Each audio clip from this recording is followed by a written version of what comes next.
Hello, ladies and gentlemen. I hope I'm going live about now. I'm finally back. It's only been a week. It's not one of my longer hiatuses. I did promise to come back to a relatively regularly scheduled program, but I did have a friend visiting me over the weekend and then in the beginning of this week. So I was a little bit busy with that. I am back, however. I will be gone for Christmas and a little bit before Christmas, but I do hope to make some stuff work so that I'll be able to stream from when I'm gonna visit my family over Christmas. So don't expect me to be as gone as I was during some of the previous stuff. That being said, we actually, despite having no new hardware, and in fact, not even a new iOS 26.2 beta release, we actually do have some stuff to talk about. I do already see we have Max joining the chat saying, sending, what is it? This is a channel membership chat, right? It's not a super chat. Saying, hey man, glad to be catching you almost live. And then in the next message, he's saying, at the gym right now, but promise to keep listening. Thank you, man, so much. I fully understand that. At the gym is where I consume most of my stuff. So fully support that. Get your swollen bro. You won't believe me if I say shit like this. And Riley joining, saying hello. Hello, Riley. I've already seen you, of course, in the Discord. I've chatted with many of you. As always, a reminder, guys, if you want to keep the best connection with me, yes, there is Twitter. Yes, of course, you can send chats here in the regular comment section as well. But I just prefer Discord. The Discord is so nice and cozy. It's just us guys who really like these topics. I try to grow it whenever I can, inviting people over from Twitter and other places. But for now, I just honestly prefer it being a little small. It just feels more authentic. So yeah, if you want to get my first impressions on new hardware, or software or news or whatever else, go there. You'll find a link in the description of this channel for that. As always, you can support this channel by just liking the videos, sharing them out to anybody who you think might enjoy it, subscribe, share, of course, comment. I love interacting with a lively comment section, getting all your agreements, your disagreements, your suggestions. And beyond all that, you can support me directly via super chats, super stickers, becoming a channel member or a Patreon supporter. So however you choose to engage with me, the broader community, it's all very welcome. Shout out to all the channel members on all the YouTube Patreon and all the Patreon supporters. It's all very much appreciated. Let's start with a big one directly from Apple. We have Angelica joining the chat saying it's lucky that I'm back. Well, it's not luck necessarily, but thank you so much for joining. Let's get into our first Apple story of the day.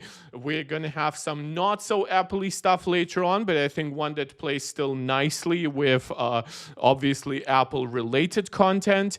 First, let's talk about something that we expected to happen for a while at this point. Some of you might hate everything regarding the new generative AI craze. Some of you might specifically think that Apple Intelligence is embarrassing. Some of you might like it. Some of you might only want the basic Siri for notes and reminders and calendars and timers. That's basically how I view what I want from Apple. To be honest, I want Siri to be better, but I don't need it to be a ChatGPT competitor. I don't need to yet chatbot number 76 on the market. That being said, we do have some big shakeups happening at Apple. Apple is still committed to AI, not as much obviously as Nvidia or Google or Microsoft, but they do want to push Apple Intelligence forward. And obviously the man mostly behind Apple's current push, not the willingness, but the actual execution, which makes it worse, of course, is, or to be more precise, was John Giandrea.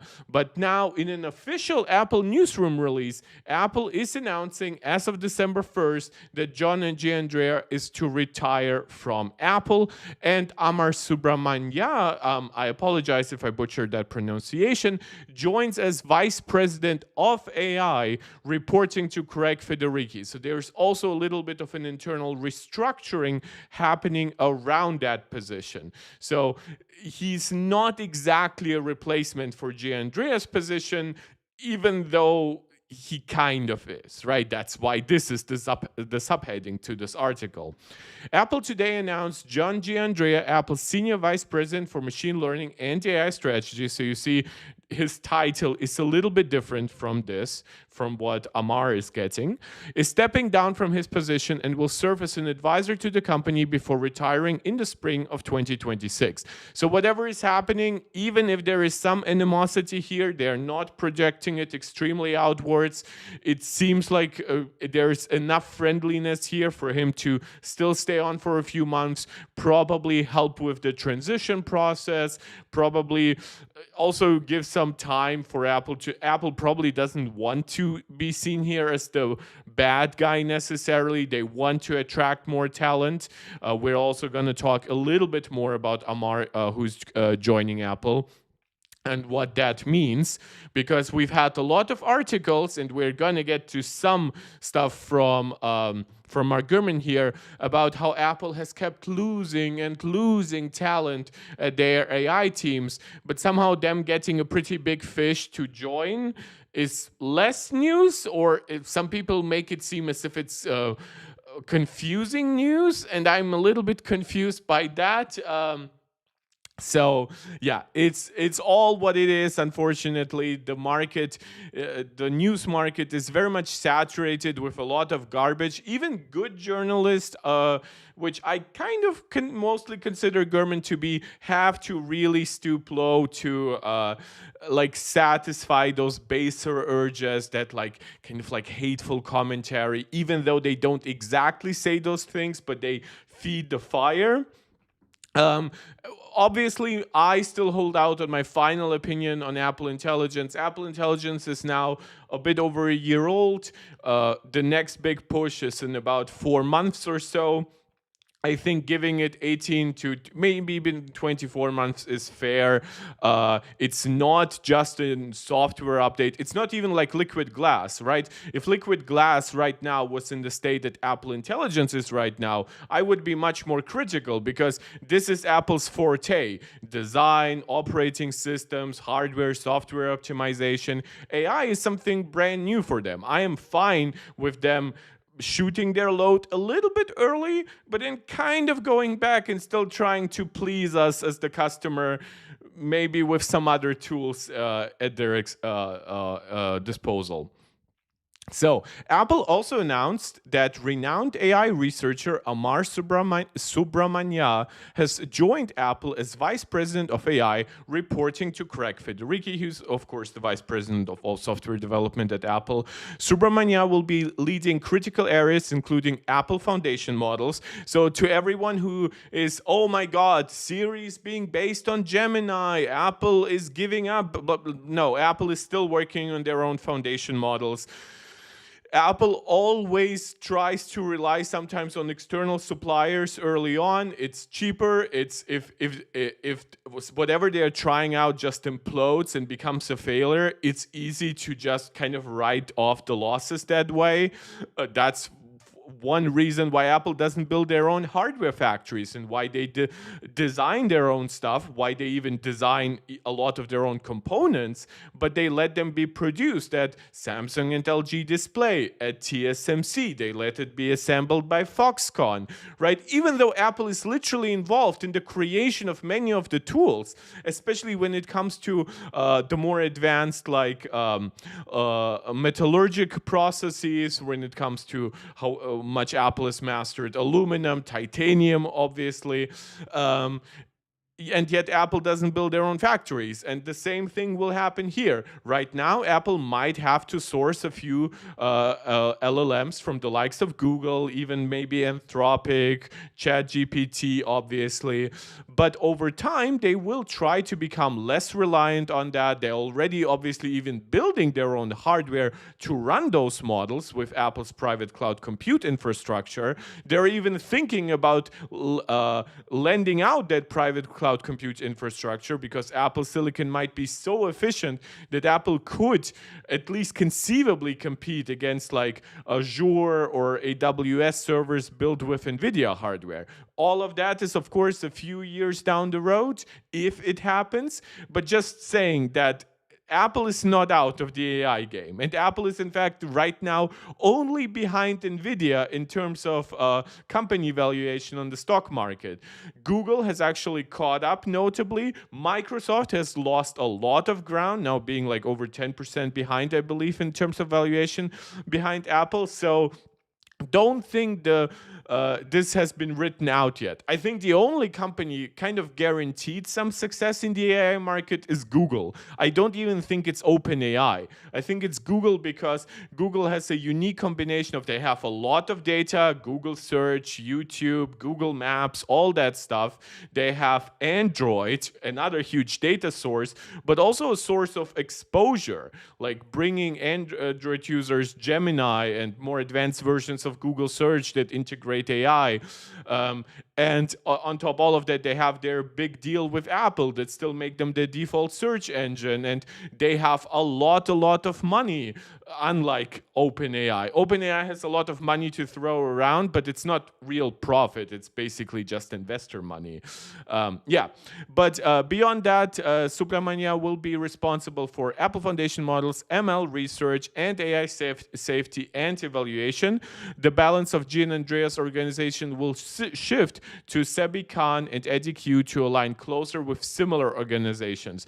So when there is something more Siri related or services related, right, or it needs some hardware oversight, it just makes more sense to have an overall AI banner, but then teams might be more flexible going in and out a little bit in that regard. Just making sure that where talent is needed, it's allocated, and making sure that all roles, important roles in AI, are not under one person. Because if that person then screws up, kind of like what Giandrea did, who never really fit Apple's vibes entirely, like partially maybe, but yeah, definitely makes sense to shift it like this. Since joining Apple in 2018, it should also though be noted, Giandrea has actually been great in one thing, and that is machine learning. Like a lot of Apple stuff, especially at around that time when Apple was pushing like the iPhone XS series and the A12 processor, when Apple was building up their neural engine capabilities, there was a lot happening that was ML based, starting with Face ID on the iPhone X and then transitioning into better machine learning for photos and everything like that. And I think that's what Giandrea was good for. It's those things that need smaller data sets, they're most specialized, they are partially his work, but then obviously like Apple's photos team, camera team takes over to refine the camera aspect of it. Apple's overall software teams might use some machine learning tricks for something like Spotlight Search, but they will still build Spotlight Search, right? So Gianandrea has played a key role in the company's AI and ML strategy, building a world-class team and leading team to develop and deploy critical AI tech. The team is currently responsible for Apple Foundation models, search and knowledge, which again, there's also rumors that this is expanding machine learning research and AI infrastructure. Let's get to his replacement though. Subramania brings a wealth of experience to Apple, having most recently served as corporate vice president of AI at Microsoft. Yeah, I know, Riley, you're probably falling asleep because it's AI. We are going to get to more interesting stuff almost right away. I do actually have an article prepared by Gurman, but Gurman is pretty much just regurgitating what Apple wrote here, right? I thought there might be some other stuff here, but like even here, he cannot take it from himself to say roughly a dozen members of that organization have left, including its founder and lead scientist, Ruming Pang. He and a number of other Apple employees joined Meta platform. Like, what's funny is it's a dozen people, right? Has Gurman ever commented how big Apple's AI team exactly is? Right? Because we now see that Apple clearly hired a new guy, and we know this because Apple announced it.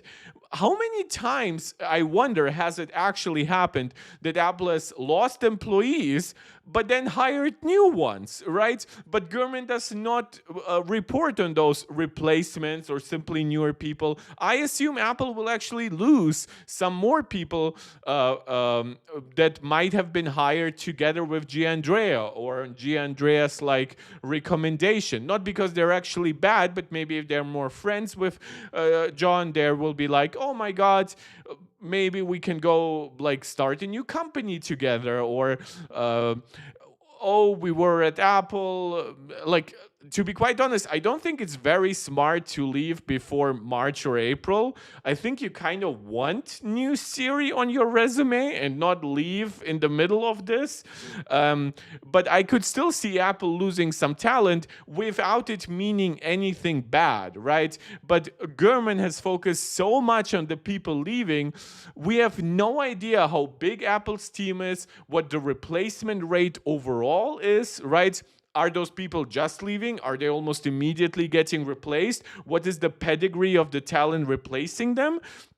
Because let's listen now to the pedigree for Subramanya. He was the vice president of AI at Microsoft. He previously spent 16 years at Google, where he was head of engineering for Google's Gemini assistant. I've seen people comment that this is false, that he didn't work on Gemini. He worked on the basis of Gemini. He worked on Google Bard. The fact that Google renames its products every 15 seconds does not mean this person did not work on Google Gemini. Just because at that point it was called something else, and then it later relaunched as Gemini after he was gone, doesn't mean that he didn't work on Gemini.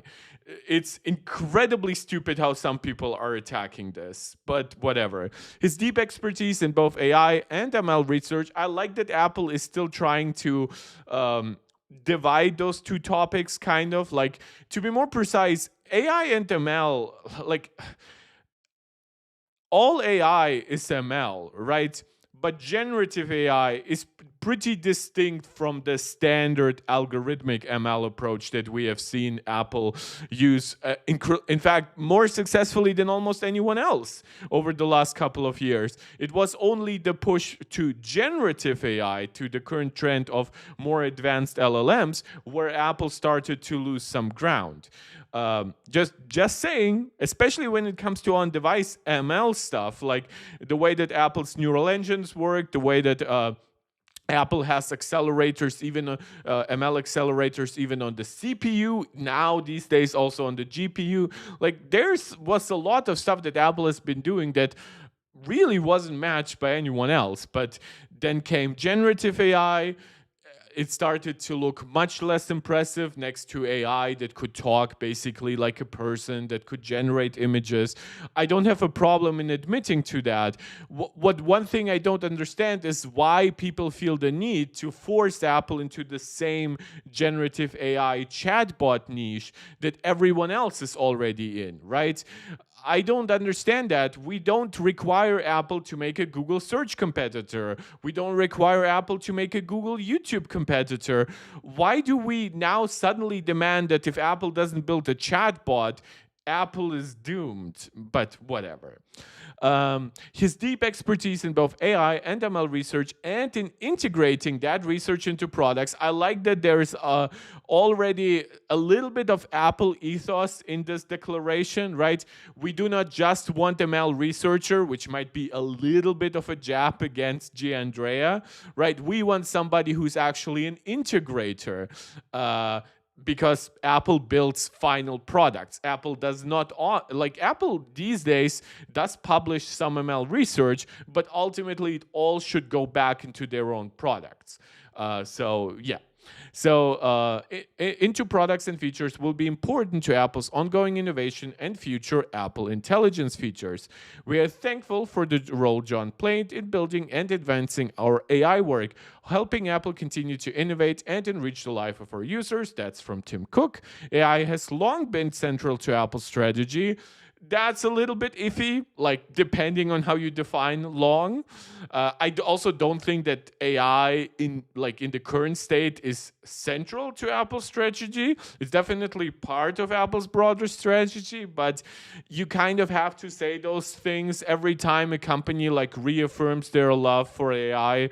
Their stock goes up a few points. So I guess that was necessary.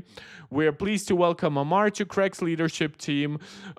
It's good, I would argue, that he is fine with working under Craig, right? Like, he isn't on the same level as Craig and other senior vice presidents in that regard. I really like that. I think that AI should ultimately be, it should have a little bit of a standalone treatment from like just an operating system, but it should fundamentally be still treated more like software rather than its own standalone product inside the company. So I really like that.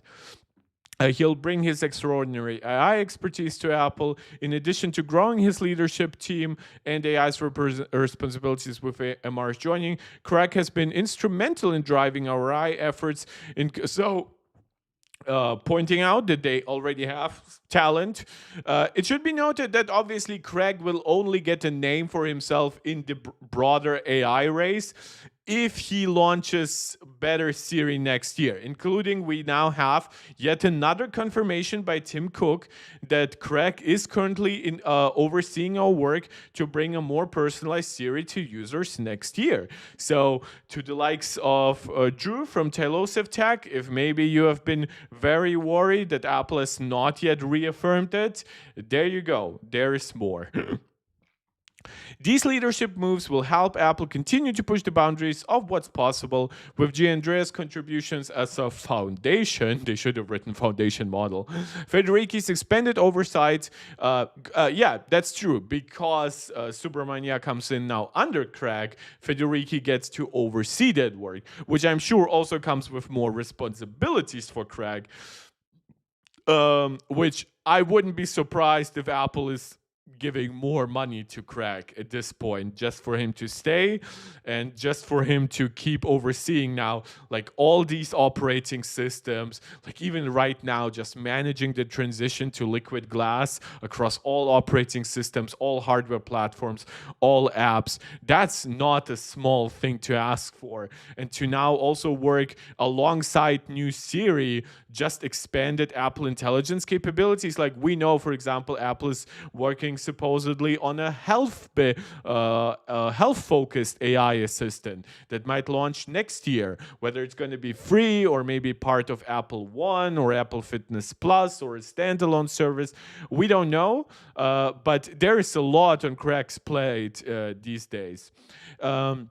And Subramanian's deep expertise guiding the next gen of AI technologies. Apple is poised to accelerate its work in delivering intelligent, trusted, and profoundly personal experience. That's important. Apple is still fundamentally building this AI for your hardware, for something you use, for something that knows you, that has access to all your data. It's important that this is built with that in mind. This moment marks an exciting new chapter as Apple strengthens its commitment to shaping the future of AI for users everywhere. It's interesting. I thought there was more in the Gurman article, but reading now this, because I skimmed Gurman's article first, it's kind of like he's just like going back to some of his own stuff. One source of the upheaval, Apple is looking to outsource some AI technology to Google. Like, where does it say that like people were actually angry about it? Like, it's also interesting because Apple, I thought, lost the AI model engineer, like the major one, to Meta before they actually committed to Google. So just like the internal logical cycle does not work, or were they already in talks and he was so angry about it he left, but then Mark Gurman didn't really report on that prior, like about people actually having concerns. Yeah, that's caused concerns within Apple about the company's commitment to in-house system. Bloomberg has reported. Again, which people are those actually higher ups? Are those people who are trying to make a name for themselves in the business and they would want to work more on new foundation models so they can kind of stamp their name on it and use that later on to maybe create their own companies or switch to companies who will pay them even more? But yeah, so I don't like the way Gurman writes about AI at all. um, he does correctly point out, for example, that Gina Andrea initially oversaw Siri and other AI related areas that currently includes robotics. I really hope that if Apple makes an robotics product, it's gonna have its own dedicated team, similar to what Apple Vision Pro got, because it feels like that's the best approach for Apple with such devices. It just never feels right to give one person a completely new hardware paradigm and then a software platform, a research team. It just feels like too much to handle, right? So right now, I would argue that with the new reshuffling of roles, Apple is in a better spot. What exactly comes out of it, I cannot promise you, based on the fact that Apple is supposedly using a Google model for the private cloud compute version of Siri. That's also very important. The people working at Apple still have a chance, a big, big chance to define themselves by making on-device models first. Smaller models that fit into 8 gig system, 12 gig systems, 16 gig systems, maybe even models that scale on that hardware but still fundamentally run offline. Like this idea that just because Apple uses Google's models for private cloud compute doesn't mean that Apple is out of the cloud AI race, but certainly not the broader AI race where Apple obviously is also building on device solution. But we'll have to see how exactly it pans out. Maybe when Siri launches, we'll get a bit more of an analysis, maybe leaks at the very least internally saying, look, we got Google Gemini 3.1, a $1 trillion parameter model for 1 billion a year. But we worked on it for months. We customized it. We fed it with our own data. We simulated regular iOS, iPhone usage, iPad usage. And we created even a new design for Siri now to handle all your AI input. And look, now we have all those third-party all those third-party AI services integrated. If you're not happy with Siri, you can now use ChatGPT. You can now use Gemini, at least for the knowledge online-based stuff. So there's a lot that's going to be happening. But for now, I at least am happy with the changes. As for what the final product will be and how happy I will be with it, if at all, that remains to be seen. You can always bet on me being honest with you guys. I have no stake in the game. I even used to own Apple stocks. I sold them before getting more seriously into this channel. So I will tell you how I think it is. I'm not going to say I'm going to tell you how it is, because I know I still have my own biases, I have my own preferences, but I'm going to tell you how I think it is, and I'm going to tell you that honestly. Going away from Apple's AI efforts, let's go to something that is interesting, because after the smash success of the new base iPhone 17, we're all kind of left wondering what exactly Apple's approach is going to be with the 17E. And honestly, I don't even want to go as much into that many rumors that have come out about it. Obviously, there have been rumors that there might not be an iPhone 17E, but it seems that all major leakers have now committed to there being a direct follow-up to the 16E a year later, so sometime in the fall of next year, maybe not necessarily February, exactly a year later, maybe March or April. Apple does not want to cannibalize iPhone 17 sales. I doubt this device will. We'll get to that a little later on.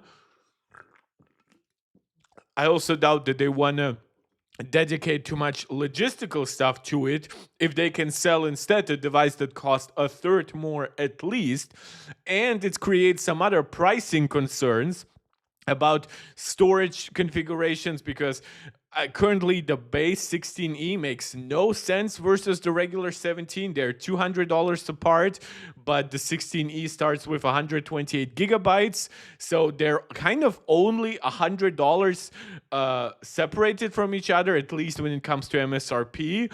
And for that money, you get a second camera, a larger screen, a brighter screen, a ProMotion screen, longer battery life actually because of more efficient components, despite actually the battery being a little bit smaller.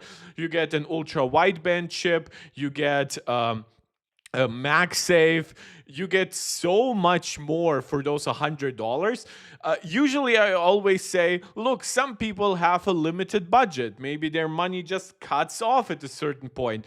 But for those people, I just tell you, just wait a little bit for the iPhone 17 to come down to like $700. At that point, you just have no excuse to go for a 16E, unless that 16E might have been reduced by like $150 to $450 or something like that. Riley saying this needs dynamic island to look more modern, and that's it. Yeah, I actually agree. Look, I think there are some things about the screen, like it has relatively thick bezels, but I honestly don't think that, like, for $200 of a price difference, I think that's acceptable for most people. So if it kind of had the form factor of an iPhone 17, right, but it had slightly thicker bezels because it has a slightly smaller screen at 6.1 inches, but that screen had a dynamic island, that screen got bright up to like Apple argues it's 2,000 nits. Let's say it's in real world, it would be more 1,600 to 1,800, while the 17 goes up to 3,000, which in reality is more like 25, 2,600, right? I think that would be perfectly fine. Then you would only have the size, the bezels, and ProMotion kind of differentiating them. Yes, the brightness would be different, but the brightness would not be 4 times different, right? The current 16E maxes out at 800 nits. In comparison, the iPhone 17 is rated for 3,000, right? So there is a lot that Apple can do even without drastically changing it. But supposedly, according to a new report from JLEC, Apple's upcoming iPhone 17e is set to feature slimmer display bezels while retaining the iPhone 14 based OLED panel used in the 16e. People are speculating what exactly it means. To me, unfortunately, it means it could keep like the 800 nit maximum brightness, which would be really disappointing. Just a generation later, you get the iPhone 15 panel that's so much brighter. But yeah, some people speculate, oh, if it's iPhone 14 based, then it cannot have a dynamic island. That's not really how cutouts work. Like the reason why Apple didn't go for a dynamic island before the notch was not really that you couldn't cut into display. You could cut into OLED displays for years and years. No, the point is, well, you can also cut into LCD, to be quite honest, but that's, well, though LCD is definitely easier with a notch than it is with something like a dynamic island, but neither technology is prohibitive of using dynamic islands. The reason why like Apple is using a dynamic island here is because it's a cheaper production process. It's an existing logistical chain for like iPhone 14 style panels. This idea that, oh, because it's an iPhone 14 based panel, it has to be a notch. That's not true technologically. It might be financially for Apple, but who knows? Riley, the extra camera storage and 120 hertz and the other stuff are enough for the 200. It's, yeah, 100%, right? Once you eliminate the storage difference, right, it becomes a $100 difference. And don't forget that right now, the iPhone 17 actually also features a newer processor, right? That's obviously not going to be the difference between the iPhone 17 and 17e. They're going to have the same iPhone, the same A19 chip, but because the 17 is half a year newer, or a little bit more than that, then the 16e, it does not just get all those goodies of a base model versus an E model, it also gets the improvement of being newer and having a newer chip, which is insane for just $100 at the same storage capacity. Citing supply chain sources, the Korean language report says BOE will again produce most of the panels for the second generations of Apple's more affordable iPhone model. That's interesting because that to me suggests that the weakest link in the production here is kind of BOE, at least at the price point that Apple is willing to pay for this kind of device. Obviously, we know BOE is capable of making LTPO panels, variable refresh rate panels, panels that give you way over 1,000 nits of brightness. They are behind Samsung, they are behind LG, but they are not as far behind as one might guess from the iPhone 16e. Samsung and LG Display will supply the rest. However, this report does not claim that the 17e will feature a dynamic island. In August, Vapor-based leaker Digital Chat Station, one of the major digital leakers that we report on here, claimed that the 17e will gain upgrades, including the dynamic island and the A19 in chip. I also assumed that it would be a prime candidate for Now N1, of course, which will reduce its power consumption and drastically upgrade its Wi-Fi capabilities from Wi-Fi 6 to Wi-Fi 7. And it shouldn't be that costly because I assume that it's just logistically smarter to just use N1 in as many devices as possible. It could also be a good candidate to be the first device with a C2 chip, because don't forget, the initial iPhone 16e launched with a C1 chip, Apple's first in-house design cellular modem. Now imagine what happens a year later, especially given the fact that we got the C1X just like for the iPhone Air a few months ago, right? So there is some good stuff that Apple could give the 16e. I also don't necessarily need it to go dual camera. I would prefer to have a larger main camera sensor. The current camera sensor is a 1 by 2.5 inch sensor. Obviously, the one on the base iPhone 17 is much larger. It's a 1 over 1.5 inch sensor. In fact, it's using the same sensor as the other iPhones are using on their ultra wides and on their telephotos respectively, right? A much smaller sensor than the main one. I would argue that sensor for a mains camera is not good enough. If you want to give a device that camera as a main camera, you should give that to the iPad, because that one is definitely overdue for some camera upgrades. The 17e could use a larger main camera sensor. Do I need it to go ultra wide? Not necessarily, to be honest. I think a lot of people are just genuinely happy with a good main camera, 2x optical zoom, and that's fine. But yes, obviously, Dynamic Island is not a new technology anymore. We have extremely thin bezels on both the base and the Pro. They could even slim down the bezels and still keep them noticeably thicker than the base 17 and the upcoming 18 and of course then the Pros. So Apple could still make it visually very distinct and add on top of that all the differences with cameras, ProMotion. It's just, I don't think it would cannibalize the 17 too much. The question is, with the 17 currently being actually supply constrained, often selling out so fast that people are not quite sure if hopefully we'll get more by Christmas time so people can actually do their Christmas shopping for it. But obviously, the A19 processor, I doubt it's the main limitation for it, but it's part of the supply chain for it. So I wonder how Apple will do that. Maybe they'll delay the 17e to a later point. By the time the base 17 might not be as great of a seller anymore. So there's a lot playing here into Apple's decisions. Overall pricing, obviously we know RAM and storage are getting more expensive because of the AI boom. Just general supply because of the success of the iPhone 17, potential cannibalization if you make it potentially too cheap, or potentially making a worthless product by not pricing it cheaply enough. So there's a lot to be said here. As things stand, slimmer bezels are more believable than claims that the device will gain dynamic island. I don't know why, to be honest. I don't think that leakers have really completely said no to dynamic island on 17E, but whatever. Like people again are saying that, oh, it's because they're reusing this panel. Yes, if they're reusing it in its exact shape, that's true. But that doesn't have to be the logical conclusion of this leak. Also, again, this is coming from DLEC, which is not necessarily your prime source for iPhone hardware news and leaks, but we'll have to see.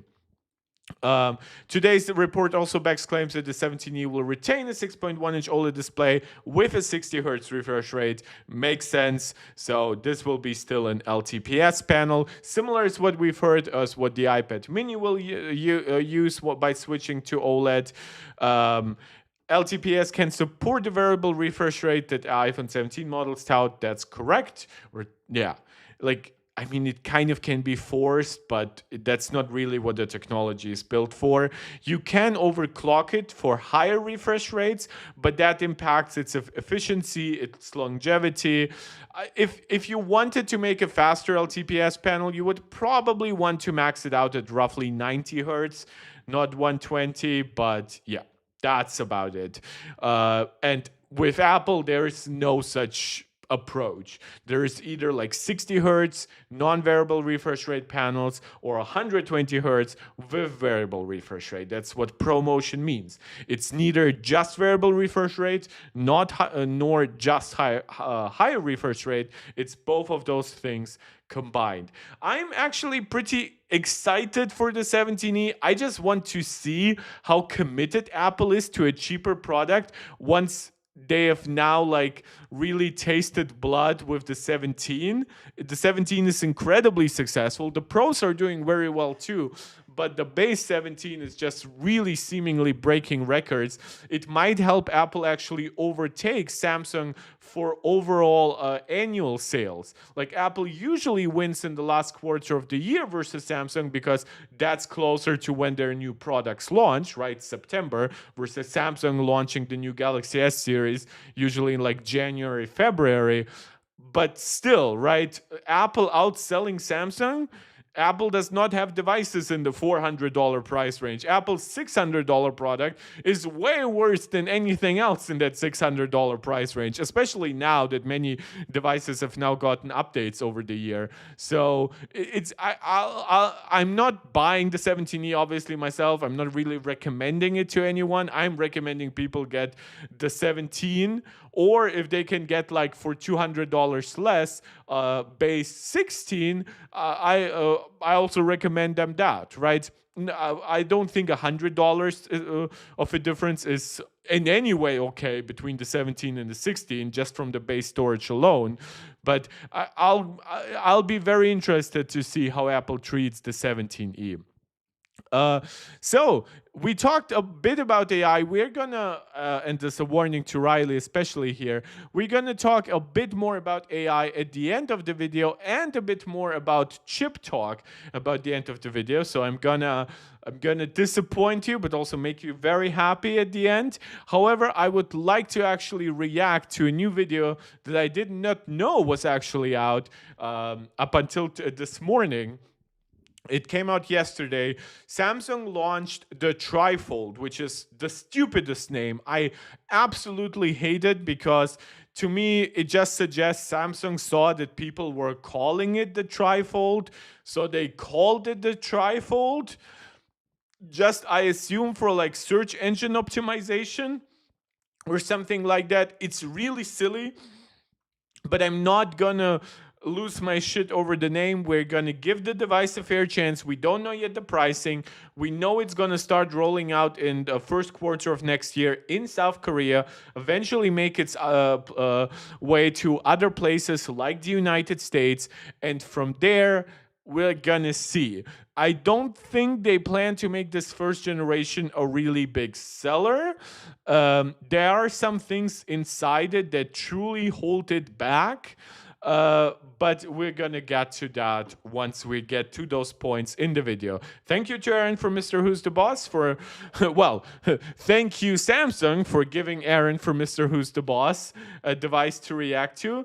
Let me briefly make myself a little bit smaller on the screen so I cover less of the video. And without further ado, let's get started. Make it a little bit less loud. This is Samsung's brand new Galaxy Z Trifold, a phone that folds out not once, but twice. As always, let me know what the audio and video quality is for you, right? Obviously, we've seen a product like this from Huawei that was China exclusive pretty much.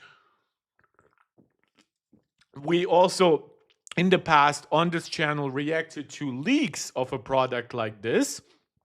In fact, basically to this exact one, like we saw software references to this exact product and how you fold it correctly, or the warnings that the software will give you if the device is being folded wrongly.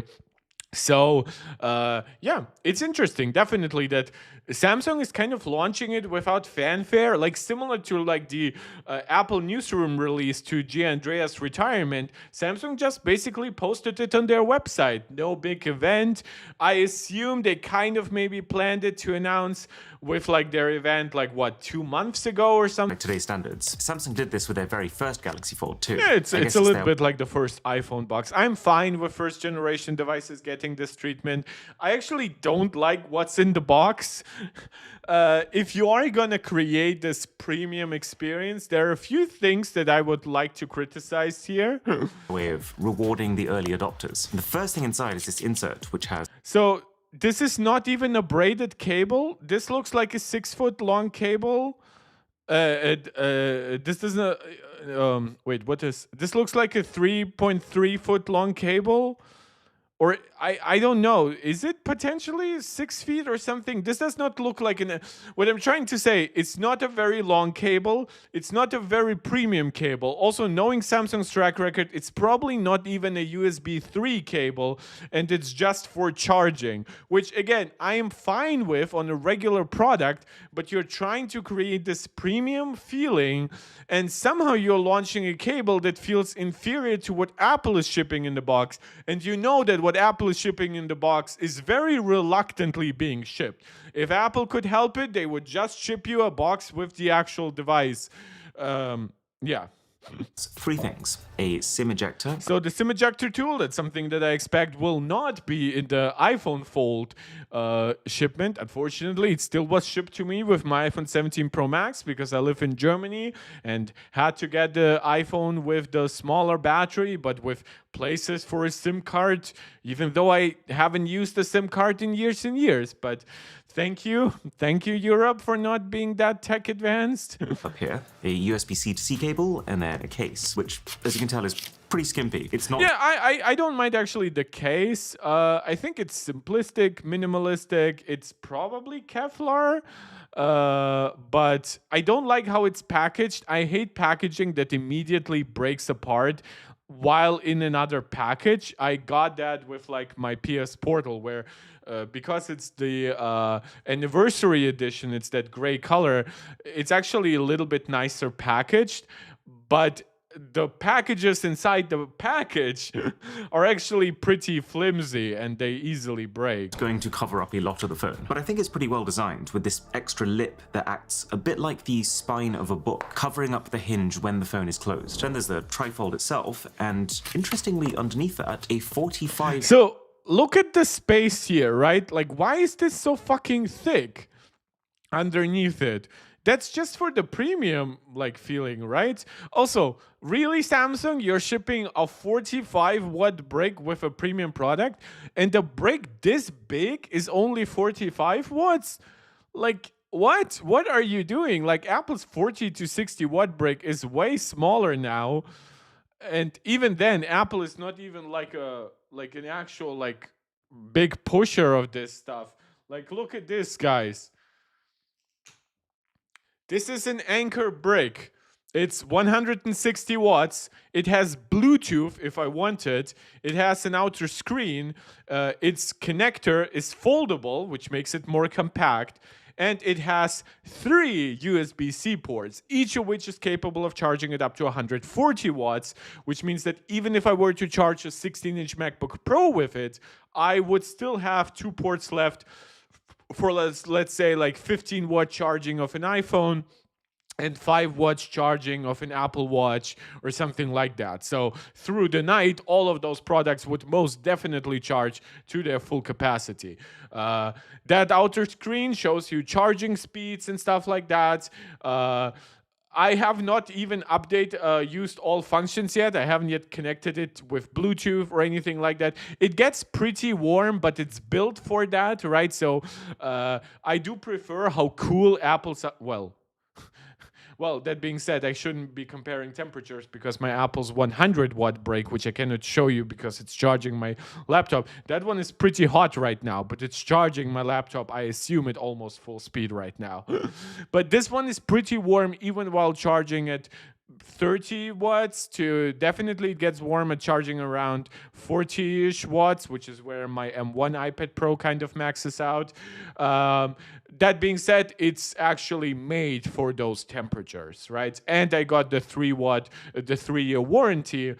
And I'm not saying this is an advertisement. I mean, Anchor, you're free to sponsor me if you're interested, right? But this is a premium charger in every way. It's multi-port, it's high charge, it's even like versatile in this way. This is not premium. Why even ship this? That for like he'll say something stupid right after. Watt charger too. Not quite sure how that lines up with not including the charger on every other phone. That is correct. It does contradict their environmental goals, but that's because, again, this is an exception. I still believe that shipping less is better, but then now hear this. For eco reasons, but I'm happy to see it here. I don't Okay, think I disagree with him being happy here. it's a safe assumption that people just have these 45-watt bricks. Really? You think that people buying this kind of product for what? What's going to be like at least $2,500? It's probably going to be closer to $3,000. Don't forget, the regular Z Fold 7 is already $1,900. Are you really trying to tell me that people buying this kind of enthusiast product do not have at least like a 45-watt brick at home? You don't think they have something from their tablet, their laptop, maybe something they bought on their own? Like, it's crazy. Lying around. So we saw the first thing that I really dislike about this product. Okay, actually, that's actually worked out pretty good. So the creases here, first, you get, of course, 2 creases, given how the device folds. It's a trifold that folds twice, but whatever. These creases, to me, look worse than on the Z Fold 7. They definitely look worse than anything we get on more modern Chinese foldables. Like at least like the one folds or the bifolds, however you want to call them, right? And I think the reason for that is because it's so thin, like the parts here are under 4 millimeters thick, that you kind of cannot have the same hinge mechanism as you have on the Z Fold 7. So even if the screen technology is similar, you just end up with a larger crease. So this is what the Galaxy Z Trifold looks like. From the front, it's actually identical to the existing Galaxy Z Fold 7. Same 6.5-inch cover display, the same sized screen bezels, but then you look around the device and it's a chonker. The thing weighs in at 309 grams. So side by side with current foldables, the Trifold is almost 50% heavier. And just the sheer thickness from having this entire extra layer means that this absolutely cannot pass. Yeah, so over 300 grams to me is also where I draw the line, definitely. Like some people argue, well, iPhone Pro Maxes are already too heavy, even though like it's 233 grams. To me, anything under 250, 260 as a big grown man is definitely doable. I absolutely understand if somebody might prefer something in the more 220 and under gram territory, which is roughly where the iPhone 15 Pro Max was, thanks to its titanium build. This is definitely interesting. Like, there is so much here that I don't like, but I do understand, especially as a first generation approach. Like, I don't like that this one extends like over the other 2 parts. wish we actually had more speakers. I think one strength of a product like this could be something like its speaker quality, similar to how the M4, M5 iPad Pros have amazing speakers despite being in 5mm thick products. The hinge here, obviously it looks big, but that's because you have to fold one part here internally. Obviously being 12 millimeters thick for just the product, then you get the camera bump, which is now, I think, actually way thicker than this part. On the Z Fold 7, it kind of looked similar to one folded portion because that folded portion was more like 5 millimeters. Now it's under 4. It's or was it like 4.4, something like that, right? It looked already pretty disproportional. Now it looks pretty outrageous, to as be a normal honest. phone when it's folded up. And then to open it, you kind of do what you normally do with the Fold. You reach around, but then instead of grabbing one layer, you grab two and you pull them out, followed by a second unfolding to get you to complete tablet form. I'd say it takes 20 minutes before that movement starts to feel very intuitive, helped in part by how the thing will vibrate aggressively if you try and fold it in a way that you're not meant to. And also by how, if you look closely, can you see that the rear section is actually a tiny bit longer than the others? Well, that protrusion exists so that when you are reaching around to grab those top I understand that, but I really don't. I really don't like that compromise. Like, look, I understand this stuff has to be done, but that's my crux with foldables right now in general. Sorry, I had to respond to a message, and my 10s Max for some reason got really slow as it's trying to set itself up. Like, I don't know why. Maybe I should just reboot it for once. two layers to unfold it, they feel separated from the back one. And then when you've unfolded that, you'll notice the middle panel then pops up ever so slightly because there's a magnet behind pushing it, which makes that one easier to lift, as opposed to you having to dig your claws underneath it. These are clever touches, and it actually makes this whole maneuver less fiddly than you might be expecting. I'm done. And It considering worked. how thin the phone ends up, 3.9 millimeters at its slimmest point, making this the thinnest Samsung Yeah, but you phone. can already see, right? Even if it's, I assume this is the thinnest portion. Is this the same thickness? First, you're already hitting the limits of USB-C here, right? Second, it's already so thin that one portion had to be thicker than the others, right? So clearly, just architecturally, not every part can be equally, not every internal part can be equally thin. And you have even those hinge rails showing out. So I wonder, like, don't get me wrong, I probably wouldn't want this to fold into a device even thicker than like 12 millimeters. But my God, this is really difficult to accept. Like, I would be constantly worried about the product this thin. Don't mind you, like, I am worried about my iPad Pro, right? This one is a little bit over 6 millimeters thick. It got protective cover glass, it got a Taurus case over it, right? It's the full package. I don't have like something to cover the front, but that's what the cover glass is for. What do I do here, right? I have like, first you have like glass on so many portions. It's even thinner than now the M4, M5 iPad Pro, which is even thinner than my M1 iPad Pro, which I deem fragile enough to want to cover up. Plus, it's got all these moving parts to the point where they're kind of sticking out. Plus, you have the fact that the internal screen is still, of course, ultra thin glass plastic. So, yeah, I would be constantly worried about this product. By quite a margin. I'm super impressed by how solid everything feels. It's got nice, snappy magnets, zero wobble, and the whole thing does lock out completely And also, flat. because everything kind of has to be folded more, I would argue, right, than with a Z Fold, which is you open it and you close it, right? But here you open one part and then you fold out the other part, right? It feels like not only are there more moving parts, but these parts now have to be moved more open in regular usage, I would argue, right? I mean, think about it. This device now now has 2 creases And these creases are now under, they don't have the same probably solid foundation with the hinge because everything has to be even thinner. And now those creases are actually used more because of the nature of how this device is folded in twice. It just makes me wonder, what will this $2,500 product or whatever it's going to end up costing, what's this product going to look like in a year? We've seen how some foldables look in a year. They look nasty with the crease getting more and more creasy. So, I don't know. But at the same time, there are absolutely some niggles here. There's creases now on the display. Yeah, you can see they're very prominent, and I would argue worse than the Z Fold 7, and they're inarguably worse than other Chinese competitors. You also see that we now get thicker bezels again, which I would argue this is fine because this is a bit more of a tablet. I actually really like the aspect ratio. It's basically 4:3, very similar to an iPad here.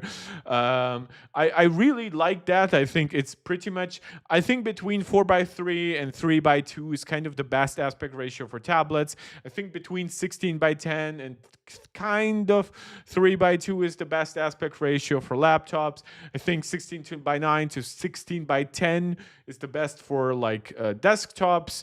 So yeah, I actually like that inadvertently Samsung somehow made a product that actually feels more tablety than to me than many of their other tablets, which to me feel more like the screen portion of a laptop just ripped off. Yes, they are multiplying because there's two sets of hinges now, and I would say each one of these creases is fairly prominent. Yeah. Like the moment any kind of light casts on your screen, you will be reminded of their lurking presence. There's the fact that the phone's it's also weight. harder to hide it, right?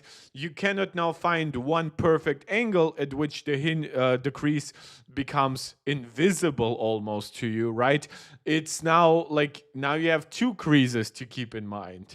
Plus, just holding a product like this, again, that's obviously fine for a tablet, but also worrying at that time about its sturdiness and everything, that to me is the opposite of premium in a way. Combined with the typical Samsung camera placement in the top corner and the narrow width of the phone, all put together makes this practically unusable on a flat surface, with every tap eliciting a resounding thunk from your table. When unfolded, it's a little better, but still not great. The only thing that mostly fixes it is the case, which may well explain why they decided to include it. Yep. The main thing that I find difficult about this trifold, though, is just the absolute insane task that it is to look after the thing. The phone is finished with a fiberglass composite material. I assume it's a strength to weight ratio decision, that you don't want thick Gorilla Glass across every surface. Wait, I know. At first I thought, Samsung went for Kevlar, right? Like the stuff that bulletproof vests are made out of, which I still speculate is the material of choice for the thin case that they sell for this. But overall, yeah, fiberglass is, I touched it like 2 or 3 times.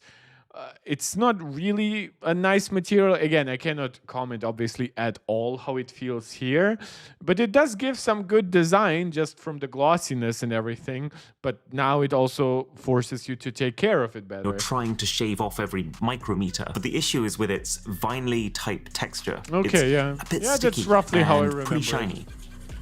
Which means Why that don't I remember every this one of the portion of the 6 video? faces of this trifold device is consistently picking up fingerprints. So it is borderline impossible to be holding this and unfolding this in a way where you're not Squishy sound? persistently messing something up. And while the fingerprints can be fixed with a wipe, or 7, you'll have a much harder time trying to fix any damage to your screen. And don't forget, you're touching this, everything about this product a little bit more, right? And in all kinds of different ways. Not only like, are you holding it potentially like a regular device, like a regular slab phone, but then you're folding and unfolding it, you're getting your fingerprints all over each part of the screen. Again, this is not a deal breaker, but combined with the fact that it's not the same kind of screen that we have now optimized for years and years on regular slab phones, it just becomes very questionable, right? On how it's all like, do you really like the end product of what you see? Don't forget, for example, to me, like iPads, they're kind of useless to me if they don't have some kind of kickstand, right? That's why I've always praised the Surface for actually thinking of that. Granted, Surface are landscape mode first, so they absolutely need it. iPads are much more omnidirectional, so it's a little bit fine. But whenever I get a case, I get one with a kickstand, and in fact, I like to get a kickstand that's workable in both portrait and landscape. So I can actually put my iPad right now next to me in portrait mode, and it works absolutely fine. In fact, for reading chat, it's even better. So I use it however I want. This is now a 10-inch tablet when unfolded. Sure, you might get another case for it that could have like a little bit of a kickstand here, but that would be very, very unbalanced. It would make everything even thicker and weirder to hold. This is a form factor. Again, I am skeptical about even the regular Z Fold setup, right? What Apple is supposedly doing next year. But with that setup, I have always said, look, if it can fully be as good as a premium smartphone and a mini tablet, it can be worth it, right? Especially if hopefully we fix some of the durability issues that we are kind of inherent to foldables right now. That being said, now we are creating even more issues. And it's not that I have something against the base technology that makes this happen, but I just wonder how much better a rollable would be. Let's say you get a thick stick, kind of, and it rolls out into a regular phone. It rolls out into like an 8-inch squared screen or something like that, and then it rolls out into a 9 to 10-inch 4x3 screen, right? And that thick stick could actually house 3 cameras that are decently thick. It would be a pretty interestingly shaped battery, more like a car battery, like one of those like what are they called? Like on Tesla, they're called 4680s, but like basically like cylindrical battery inside, right? That to me is interesting. It would be a completely new form factor. It would have a lot of compromises versus a regular smartphone. But it would be so different and interesting. And it would solve actually some problems with foldables. It would not have a crease, for example, because the screen just rolls out. But again, that's what we get right now. And that's why I'm a little bit nitpicky about this, because I just imagine a world of tech that we kind of were advertised like about 10 years ago, right? And we never got it. It all just because Samsung got into foldables. It's more foldables. Other display will be an issue because it's protected by Gorilla Glass Ceramic 2, but this inner screen, or at least the screen protector that rests on it, which you can't replace without giving the phone back to Samsung, is so soft that I managed to get deep gouges on mine just by leaning it against a vase. Plus now, remember, with a Trifold, you have got more room than ever for random pocket particles to end up between your screens. Yep. So the maintenance is a real consideration. And specs-wise, I wouldn't say there's anything particularly special going on here. Like the chip is the Snapdragon 8 Elite, which is still very... This chip will be 1.5 years old by the time this device actually comes out, and in any way, shape, or form that can be considered mass market.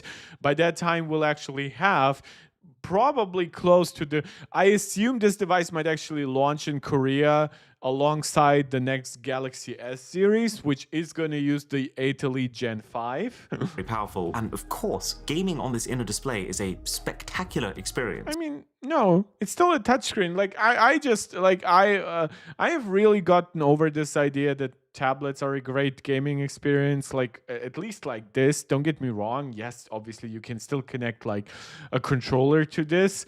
But even this, by the way, like a lot of like, you know, those expandable controllers or extendable controllers, right, that you can like hook up to the back of your phone or even to the back of a small tablet, right? I wouldn't do this with this device, right? So it's inherently compromised just because, yes, I can play Asphalt 8 at this point, like, a decade-old game. that's not really fantastic. But notably, this is not the absolute latest Elite Gen 5 chip that some phones have already. Yeah, because probably this device was in prototyping for very long. They might have even wanted to launch it next to like the Z Fold 7 and the Z Flip 7. He started shipping with, so this is lagging behind from day one. 16 gigabytes of RAM, which is the same as the top spec version of the Z Fold 7, but cool to see it come as standard on the Trifold with 512 gigs of fast storage. The cameras are pretty much one-to-one copied directly from the Z Fold 7, which is I wonder what great. fast storage means, because storage on the Galaxy S5 Ultra, S25 Ultra is not that great. I wonder what that means. Main 200 megapixel camera, but then a fairly mid experience when it comes to the 10 megapixel 3x zoom camera and the 12 megapixel ultra wide. Yeah, these are extremely small sensors to the point that I know it kind of sounds sacrilegious, but maybe even one camera would have been better here.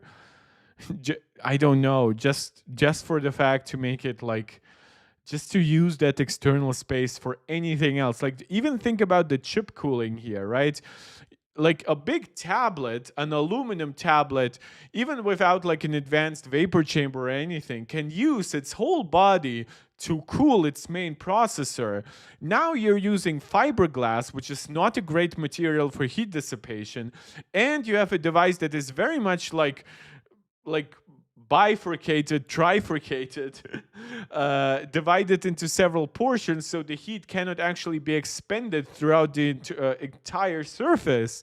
Not that you would even want the heat to like go that much over like an extra screen or something like that.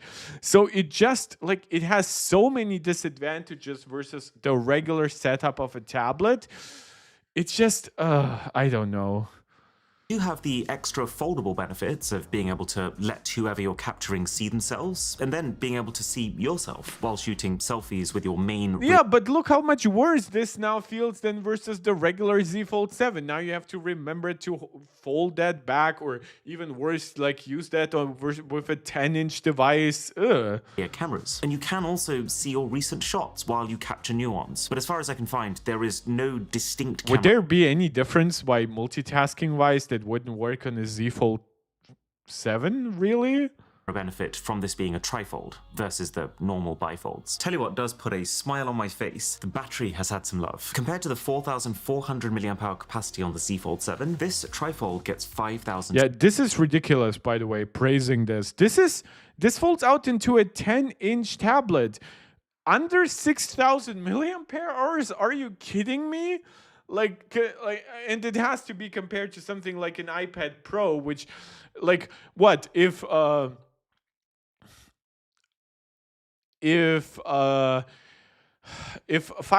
milliampere hours is roughly 20 watt hours, this comes out to what, 22 watt hours, maybe 23, 24, right?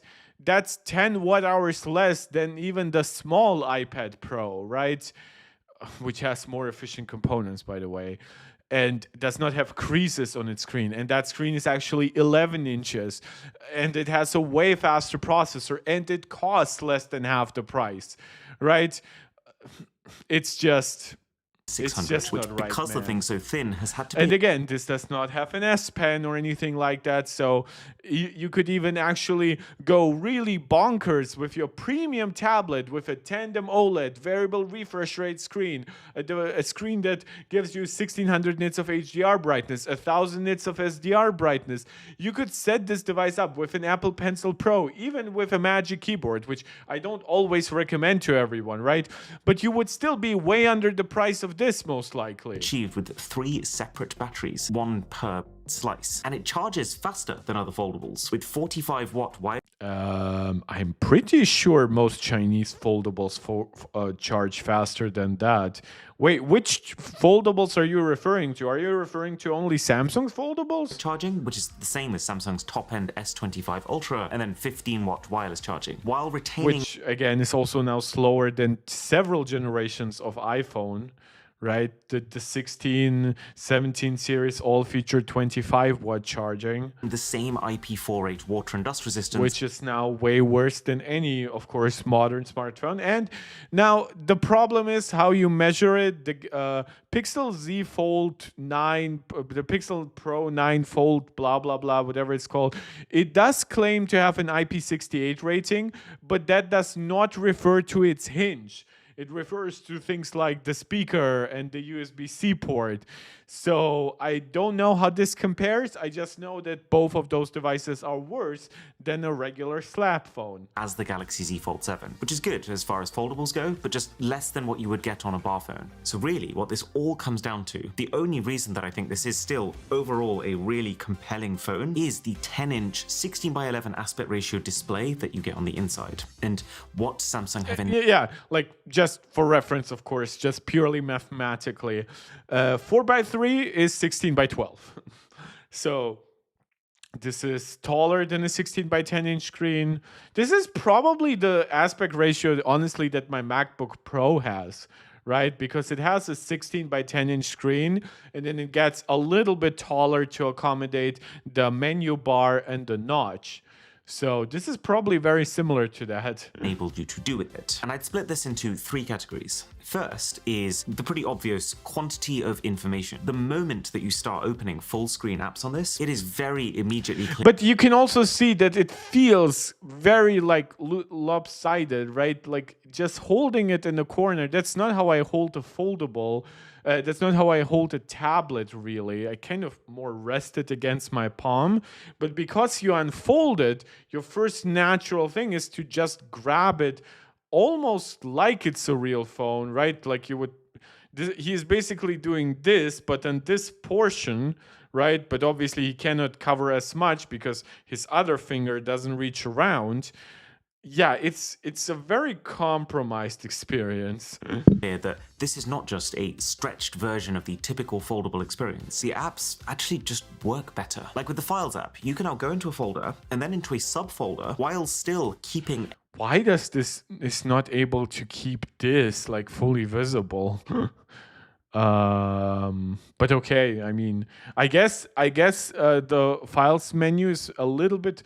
It might just be fully like made for 16:10, which at the same tallness here would be wider, which or like if you make it the same width, it just would be a little bit less tall, like maybe cutting off that menu bar here on top. Every part of the file directory on screen at once. The gallery's got a tweaked interface with this really slick navigation bar, but Where have I seen this menu bar before?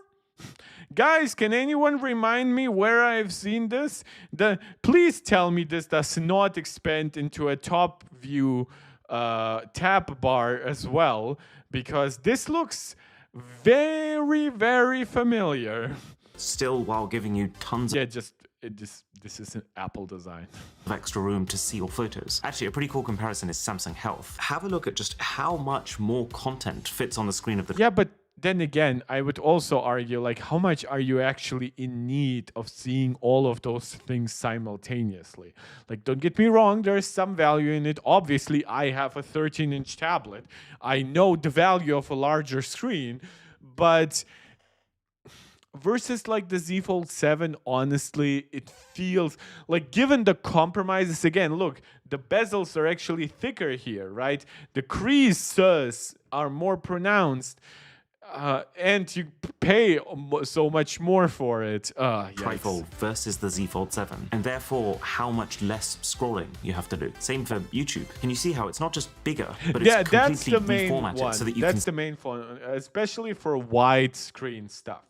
see and scroll through suggested videos. Yeah, I don't and care about suggested videos. I don't care about the comment section. Again, I do care about it enough, obviously, on my 13-inch iPad Pro. It's a good experience over there. but it's not a product that I feel I would be constantly worried about. Flick through a lot more comments in one go without needing to interrupt or shrink the video that you're also trying to watch. And then if you did want to just solely focus on the content, then that content gets even bigger than the increased size of the phone would suggest. Because the Trifold opens out to be more rectangular than square, then as long as it is widescreen content, which, let's be honest, it almost definitely will be, you're getting like a 50% bigger overall picture. I think this is actually way more than that, because this is like, what, a third bigger on each axis, I would argue. So that would be like 80% larger. With still noticeable, but much smaller black bars on the top and bottom. And it's a nice extra to also be able to have two different orientations. You know, the normal Fold, it doesn't really matter which way you hold it, it's a square. Whereas It's the almost Trifold, a square, like a yeah. typical tablet, lets you rotate into portrait orientation, Yeah. which is just how Like I this. like my doom scrolling sessions. So my point is that instead of a bifold phone, where you feel like you're almost straddling two different types of form factor, and your apps often feel like a clump. But I do feel like you're also straddling like 3 form factors here almost, because it's just so much work to actually fold and unfold it. So much of my phone usage is on the go and on the train and everything, and it just feels like working with it being so much wider and having all those durability questions with it. It's just such a big ask. The halfway house between them. What I love about this Trifold is that you can move between two very clear, distinct classes of app. The pure smartphone layout of an app when it's folded, and then the pure, uncompromised tablet layout of an app when you're unfolded. And remember, Samsung has had plenty of time to optimize that side of the equation. No, they have, like, I mean, yeah, they have plenty of time, but have they really done this? Is the Android tablet experience as good as an iPad? No. Because they've been making tablets. Like, he also, like, even with the gaming stuff, look, we are getting some pretty big games these days on all platforms, like Red Dead Redemption. Like, even Sony today announced like a new MLB free-to-play game. Unfortunately, it's F2P for iOS and Android, right? But then think of still of all that AAA gaming stuff that's iPhone exclusive. And you can talk to me about PC emulation as much as you want. I'm just not doing that on my smartphone. Like, I'm sorry. Even just like, there's still like, even like driver issues with even the 8 Elite. And like waiting for all those apps to be always updated. Like I have my main laptop for my pro apps. I got my iPad for my more casual big screen experience, like bigger screen experience. And then I have my smartphone for smartphone stuff. To be honest, on the smartphone, all those kinds of like AAA games, they actually interest me less and less over there, right? For much of that stuff, I actually have a new product. Which, yes, it's internet reliant, but I'm really liking my PS Portal for mobile gaming, right? Like, look, sure, I'm not really able to play it with this on the train or something like that, but once I get to it, to whatever place I was going to, and just connect it to Wi-Fi, it connects either to my PS5 or it connects to a PS5 on the cloud. And it works with much bigger games, with the full DualSense controller experience. I'm just a little bit tired of trying to make big games work on touchscreens, and certainly not PC emulated games. Like, sure, I can connect a controller even to play those bigger games on my iPhone and iPad, but even that to me became annoying enough for me to get into this.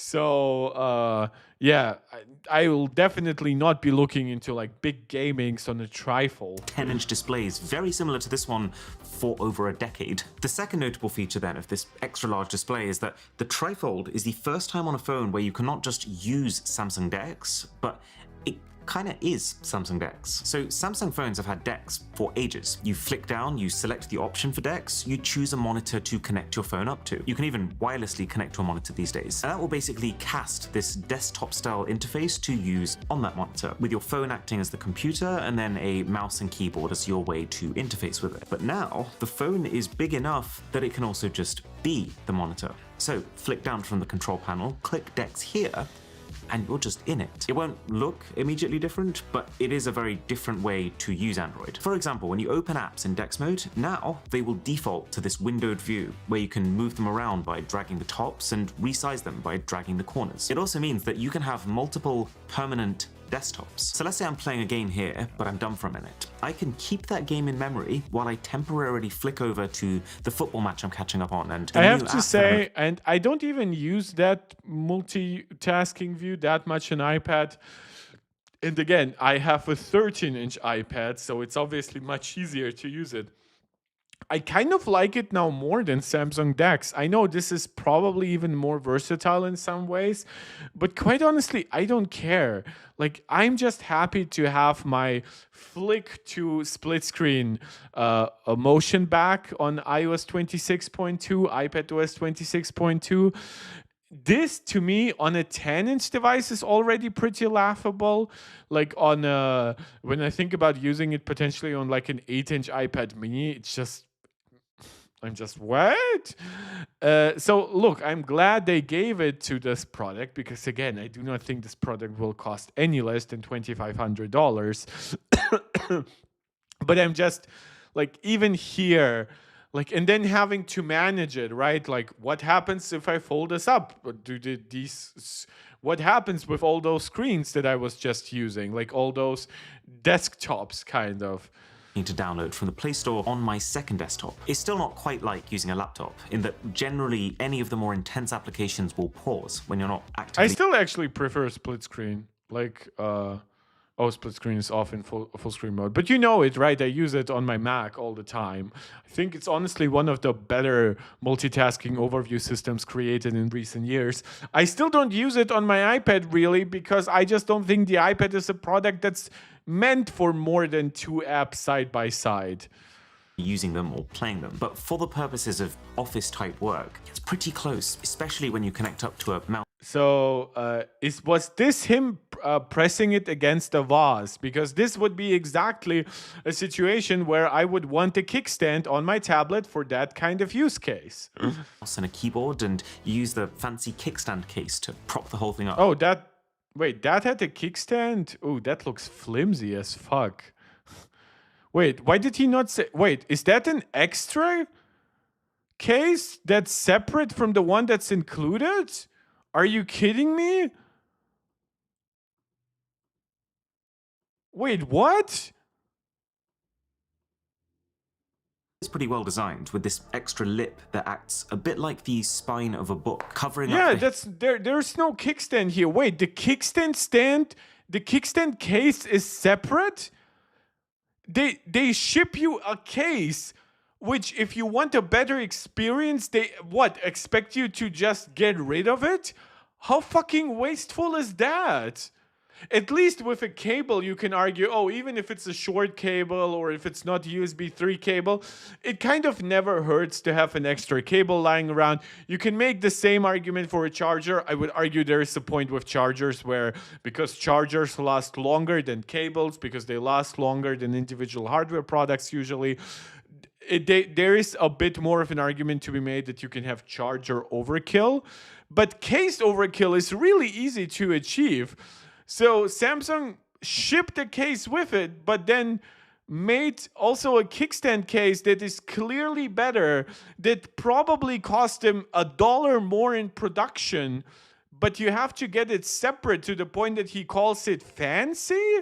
Do it on this trifold. The trifold itself can become an extension to that monitor. So no part of the is a completely separate additional component to its folding display, which will be what's making this, I would say, well past the more intense applications will set up, folds up to fit inside your pocket. Pretty close, especially when you connect up to a mouse and a keyboard and use the fancy kickstand case to prop the Or whole. is this like a magnetic attachment? This looks so much like just a case that he whipped out of the box, but he calls this a case. The fact that this setup folds up to fit inside your pocket is super impressive to me, and I would say well past the point of being gimmicky. Let's be very clear though, this is not the first triple folding phone. You've probably seen given the price, it's kind of gimmicky. Huawei already take a stab at this form factor last year. And I do actually think that phone did some things better. Like instead of the Samsung, which folds out like a U, the Huawei folded out like a Z, Yeah. which meant that you I like this a lot more.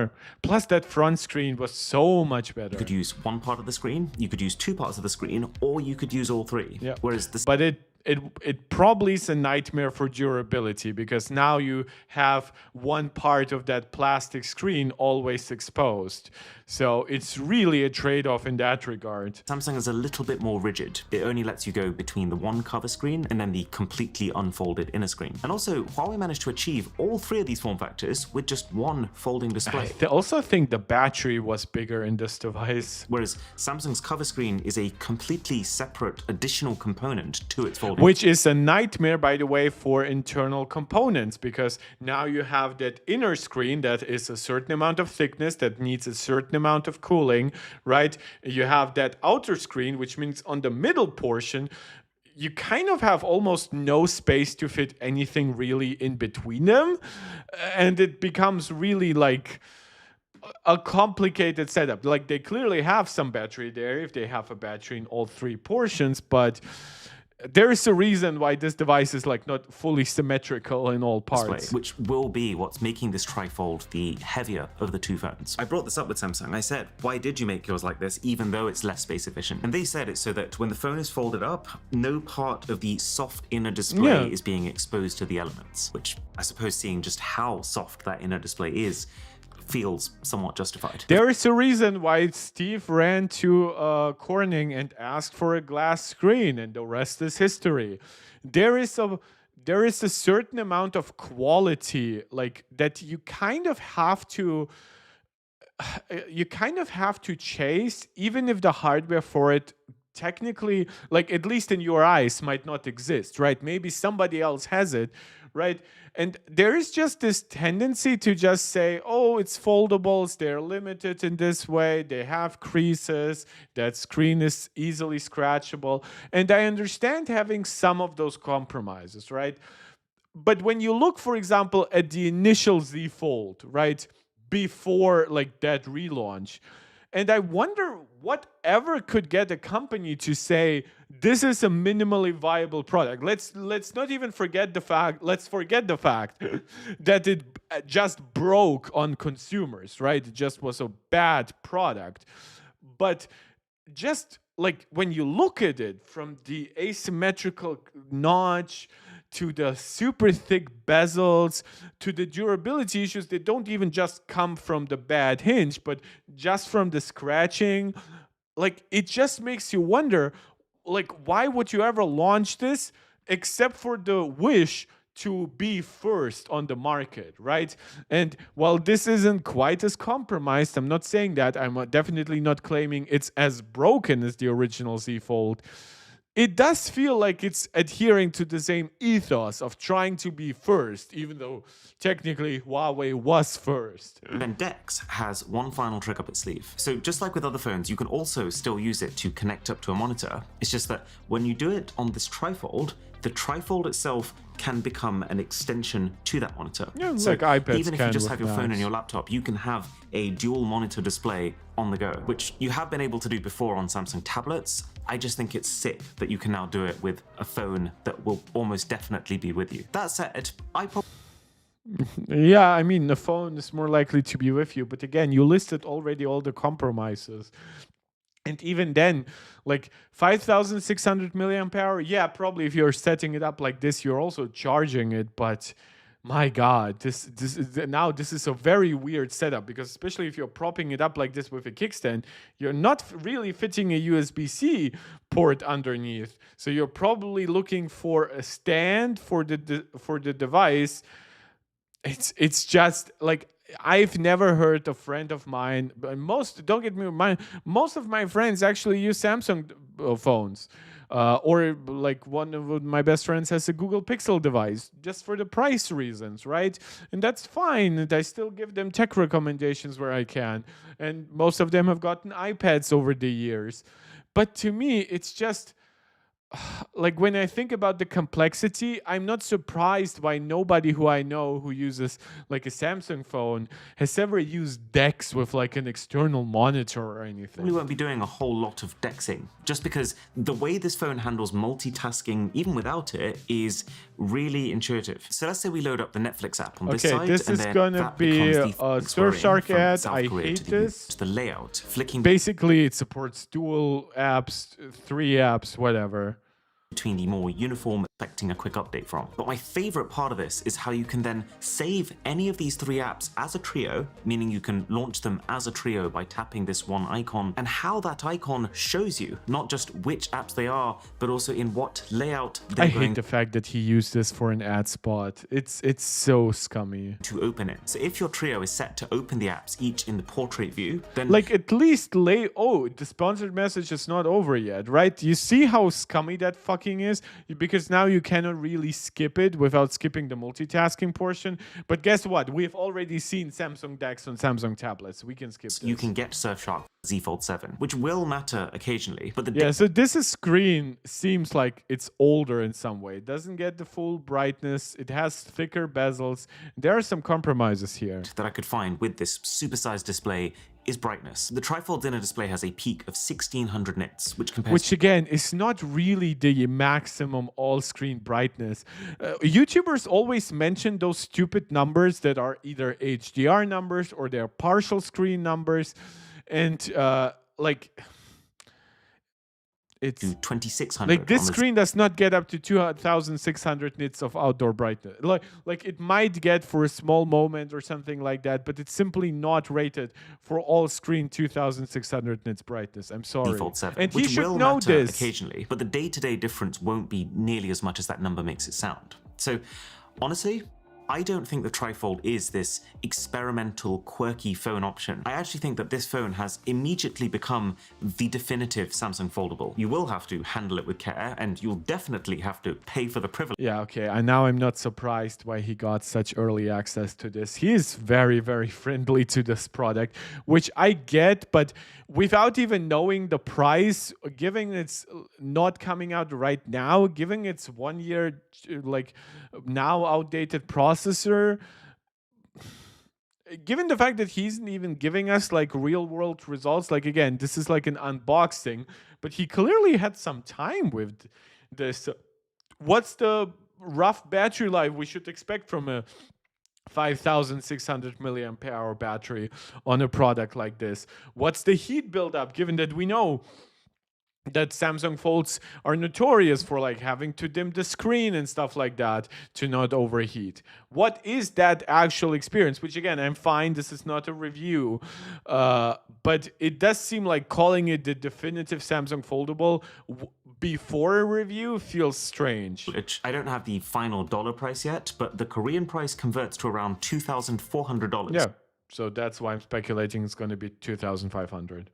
Which, when you consider that that is 50% more expensive than the Korean price of the Z Fold 7, I would guess we're looking at closer to $3,000 when it launches soon. Yeah, I could see them being a little bit more price aggressive to not get absolutely destroyed in reviews. Like the max I could see it being is 2,800. I definitely don't see it being just a converted 2,400. So that's why I'm saying it's going to be over 2,500. That's my expectation. In the US. It's fine, just think of it like a grander slice. But because Samsung has spent so long making normal foldables and so long making tablets, this fusion of the two products doesn't feel like the first-gen experiment that you might expect it to. I mean, it's not really a first-gen product. It's the Z Fold plus an extra slab. So, like, will anybody treat Apple's foldable next year as like an experiment that way? Or will people expect it to offer you kind of like an Apple Silicon first year experience where maybe there are some compromises, but it's a premium experience. It works like you expect it to from the marketing stuff. Like this, the fact that he's saying, oh, this is not a scam. It's funny. It is already polished and it is already taking full advantage of the extra space. Okay, not a bad video overall. A little bit too ad heavy in the end. A little bit too too friendly for a product that wasn't a full review yet. I do want to talk about a few more things. However, I do have to say I don't want to get too much into the details right now because this is now bordering on a 2-hour video and my voice is actually getting a little bit hoarse. So when it comes to AI, obviously we talked about Apple's uh, firing or retiring on Andrea and hiring a new person to head AI, a person that now is overseen by Craig, who obviously then reports to Tim. We've talked about Tim potentially retiring. So there's a lot of AI upheaval at Apple, overall upheaval potentially at Apple.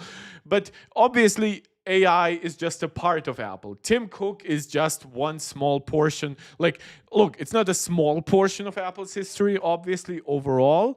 But when it comes to Apple's overall apparatus, Tim Cook is replaceable, right?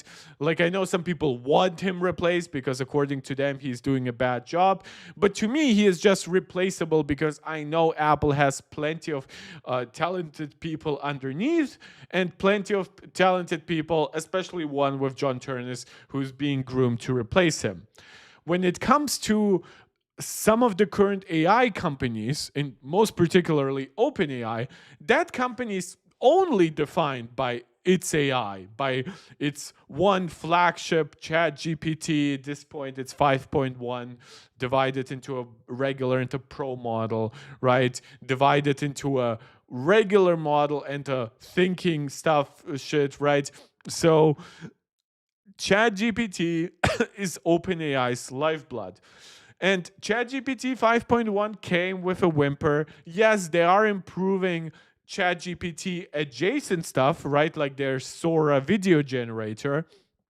But Google with Google Gemini 3, we have the newest versions of Claude that are once again better at coding than ChatGPT. We have all that stuff that's happening for on-device stuff. Like, again, you can argue how relevant that is, but it's clearly not a market that that OpenAI is really into it, getting into. Because honestly, I don't think that's where they want to put their resources right now. I mean, they are working with Johnny Ive on hardware in 2 years, but very clearly their main focus is keeping ChatGPT as far ahead, which in some cases is not at all, of the other models as possible, so they don't lose their status as the one company that eats up all the AI resources.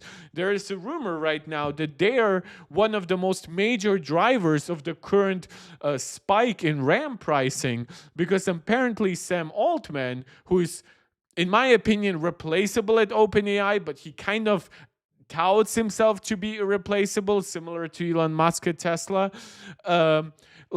Because supposedly Sam Altman went to Samsung and Micron or SK Hynix and basically reserved like 40% of their RAM orders, even though OpenAI themselves don't know what they will do with that much RAM. Maybe by the time they launch a new AI model, that RAM might be too slow or too inefficient. But hey, let's just reserve that capacity, make sure prices go up, make sure our competitors cannot get their hands on it.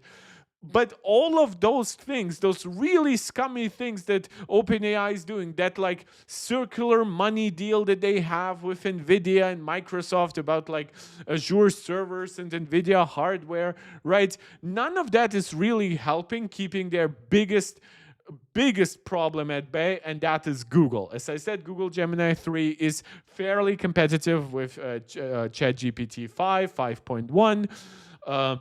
Obviously, when it comes to just access, Google has a huge advantage in being able to bundle AI into Google search. In fact, it came to the point that I was actually a paying customer for ChatGPT Plus, right? Pro is like $200, right?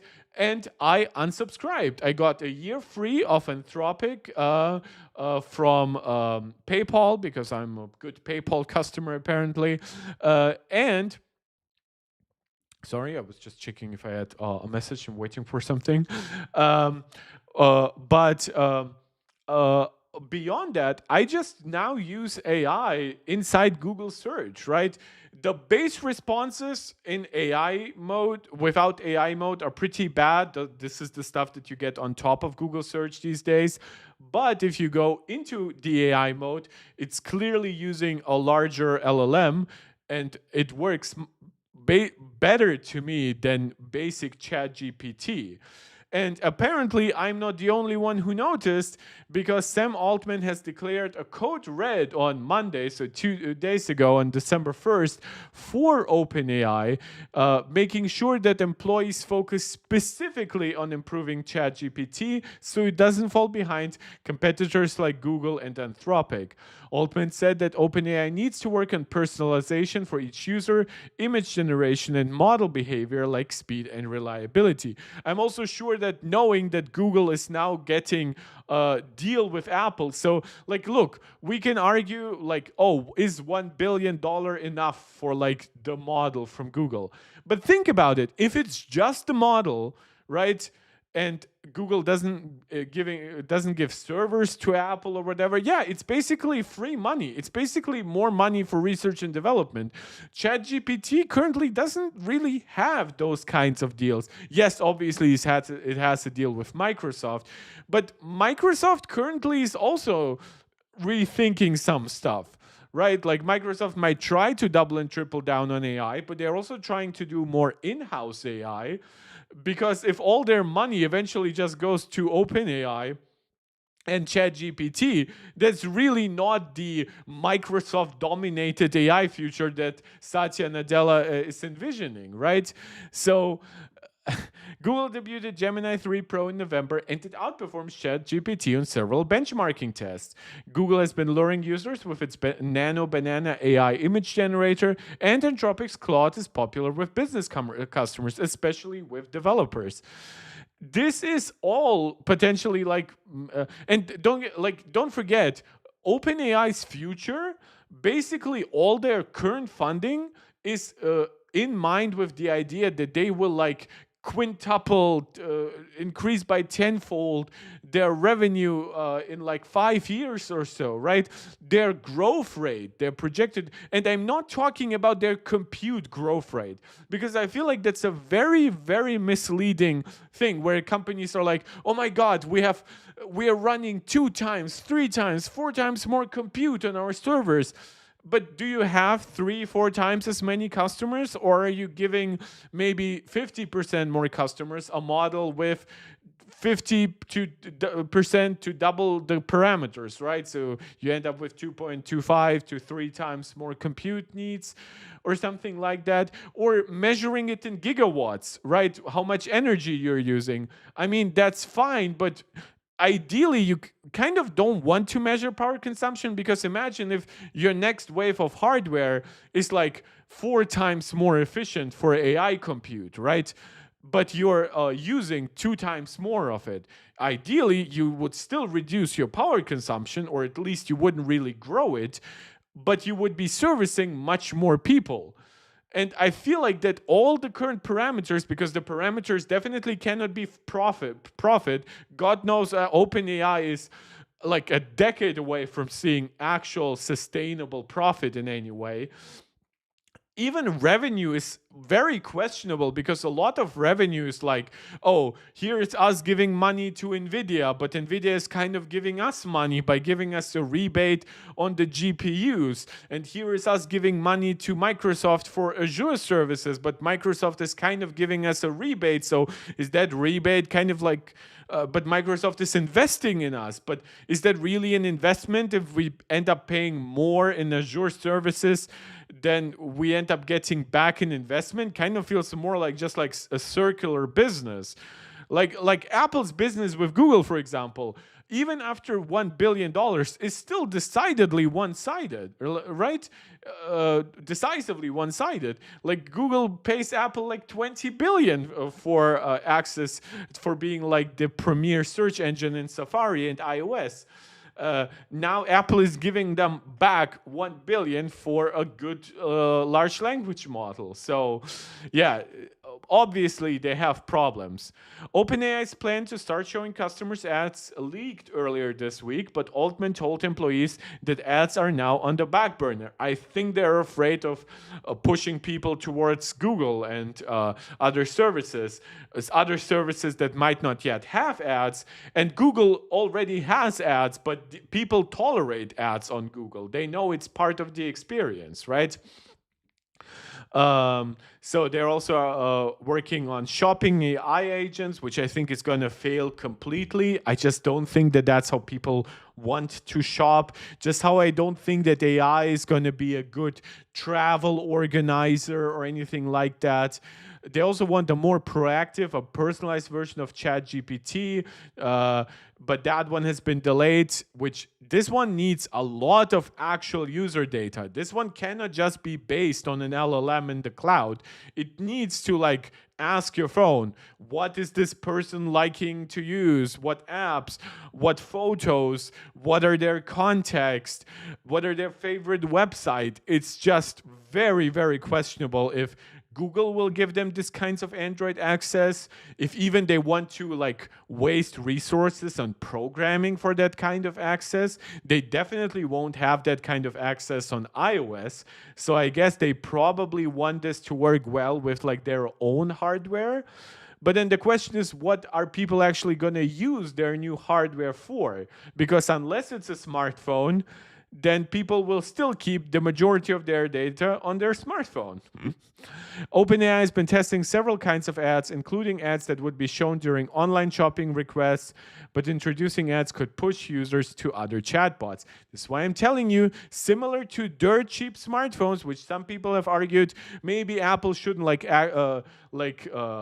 go to like $300 phones, but maybe they should make a $450 iPhone SE in this world, right? After inflation, not talking obviously at some point $400 back in like 2013, that was more like $600-700 today, and that's exactly where you get the iPhone 16e.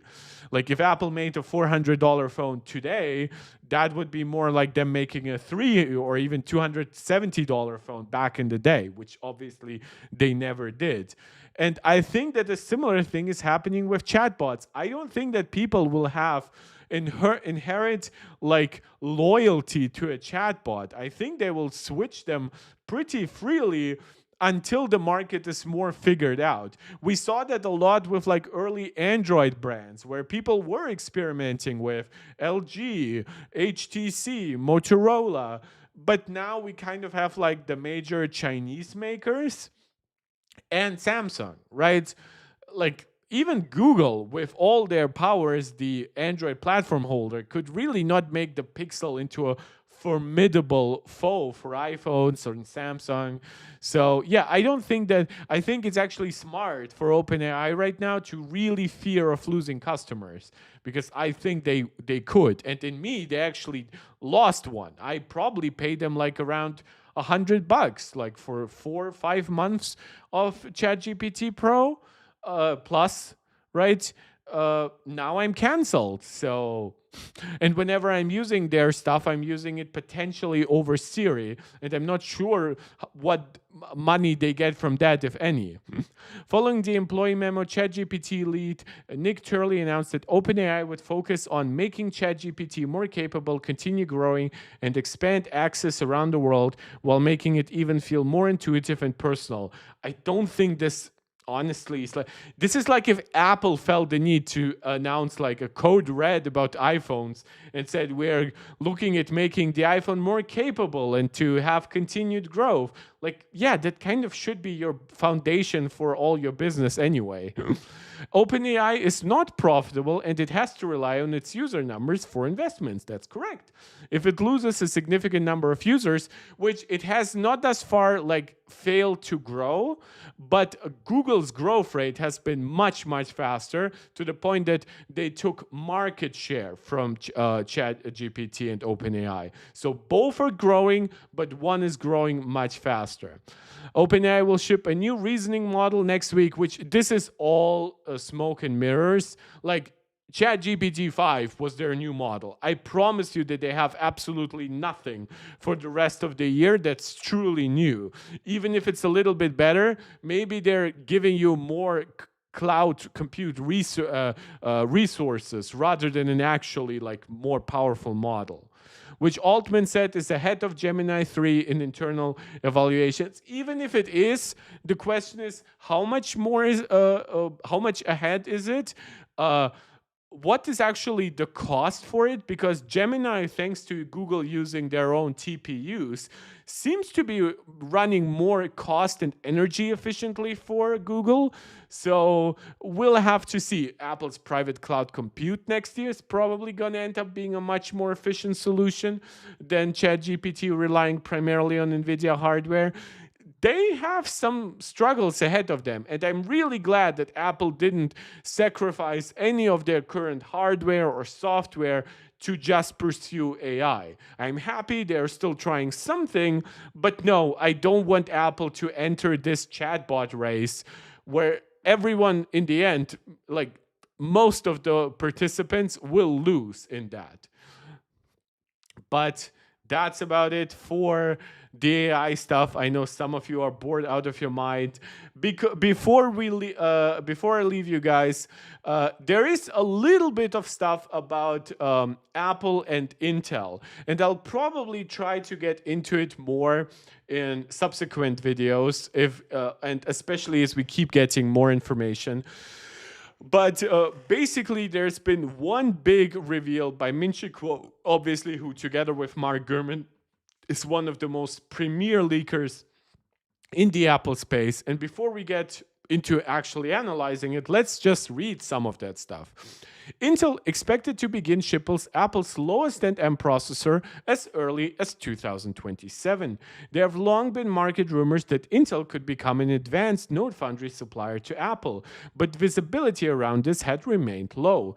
My latest industry surveys, however, indicated visibility on Intel becoming an advanced node supplier to Apple has recently improved significantly. So the first point of analysis is this is still could, and prospects are improving, but it's not a guarantee. Apple previously signed an NDA with Intel and obtained the advanced node 18AP, which would be the successor to the 18A node that we are supposedly getting. It's really hard with Intel because they have like some 18A, but we don't know how much they produce really, what their yields are. And right now, they don't really have a flagship product on it. But yeah, we'll have to wait. The key simulation, and to be more precise, it's 18AP PDK 0.9.1 GA. Whatever that means. The key simulation and research projects such as PPA are tracking in line with expectations, and Apple is now waiting for Intel to release PDK 1.1, 1.0, 1.1, currently scheduled for Q1 of 26. Apple's plan is for Intel to begin shipping its lowest-end M processor utilizing the 18AP advanced node as early as the second quarter to third quarter of 2027.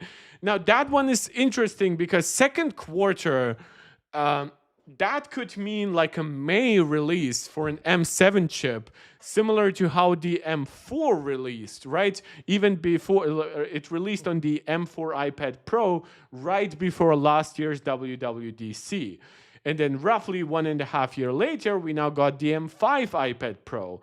So, but now that really begs the question, in what intervals are we then supposed to get M6 devices? So this could be as early, but could it be later? And if it is later, my question is, could they be potentially using some other node? And even Min-Chi Kuo agrees that the actual timeline remains contingent on development progress following the receipt of PDK 1.0, 1.1. And that's again for 18AP. Apple's lowest end M processor, that's obviously right now is M5, well, when it comes to new generation. According to Min-Chi Kuo, the MacBook Air and iPad Pro sell roughly 20 million units combined for 2025.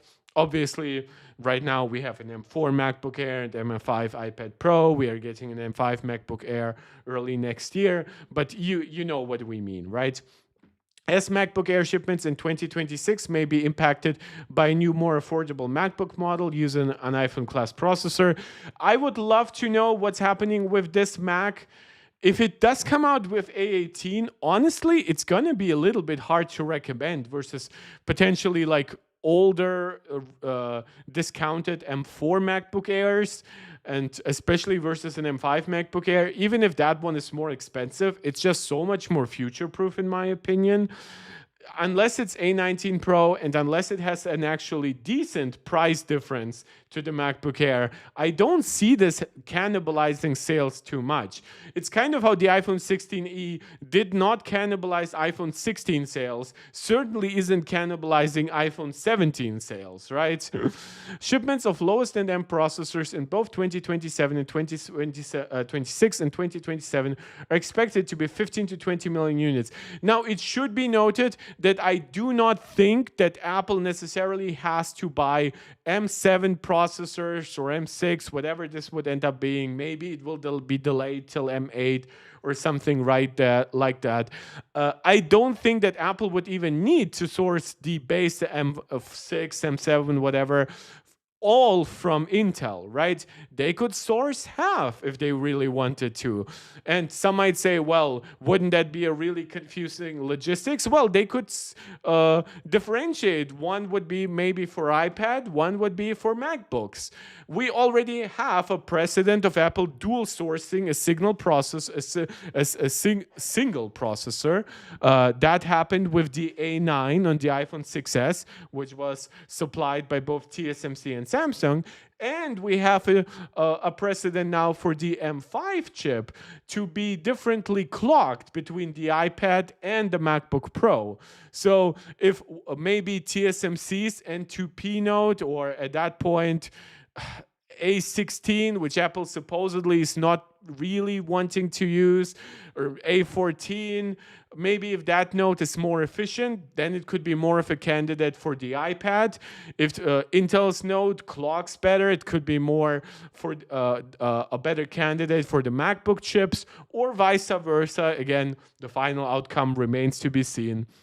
In absolute terms, order volumes for the lowest end M processors are relatively small and virtually no material impact on TSMC's fundamentals or its technological leadership over the next several years. So this is also shifted.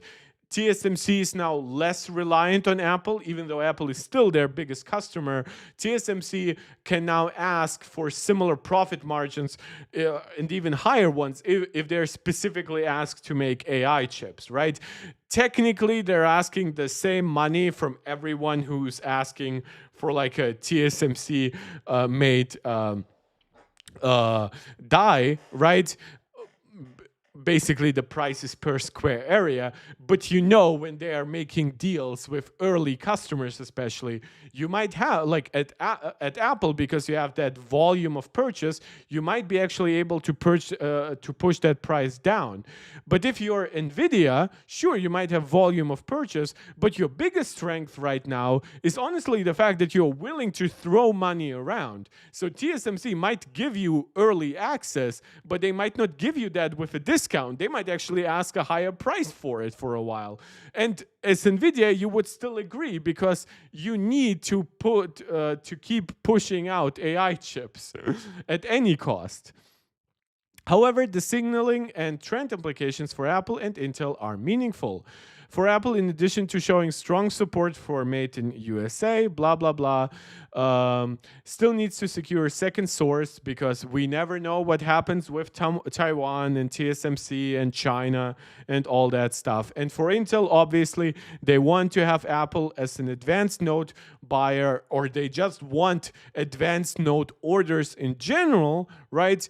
Because, and having a large name that kind of vouches for them in the future, saying, oh, Intel actually makes nodes good enough for an M series processor, that's really good for them. And they're also trying to make a truly ahead of everything else node, which would be Intel 14A.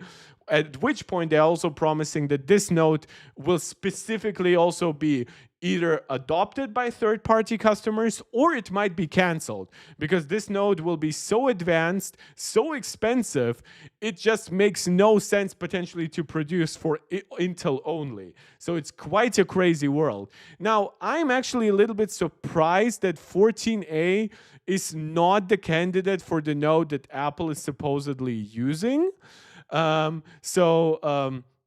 14A is supposedly coming out in 2027, which again, that depends a little bit on what part of 2027 we're talking about.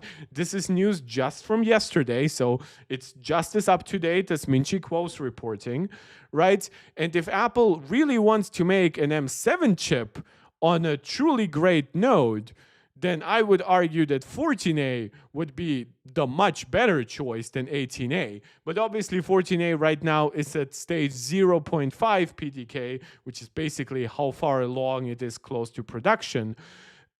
That obviously with 18A, hearing that it's already at 0.9 and will soon be hitting 1.0, 1.1, that makes it much more an easier candidate. But will it actually be better enough versus TSMC? Because at that point, TSMC will offer you technologies like N2P, and Apple supposedly is not interested in TSMC's A16 node. Supposedly, the only customer willing to buy A16 from TSMC is going to be NVIDIA. So it's really, really crazy situation. Because it feels like with AI orders, it almost becomes impossible for Intel to not find at least some customer, right?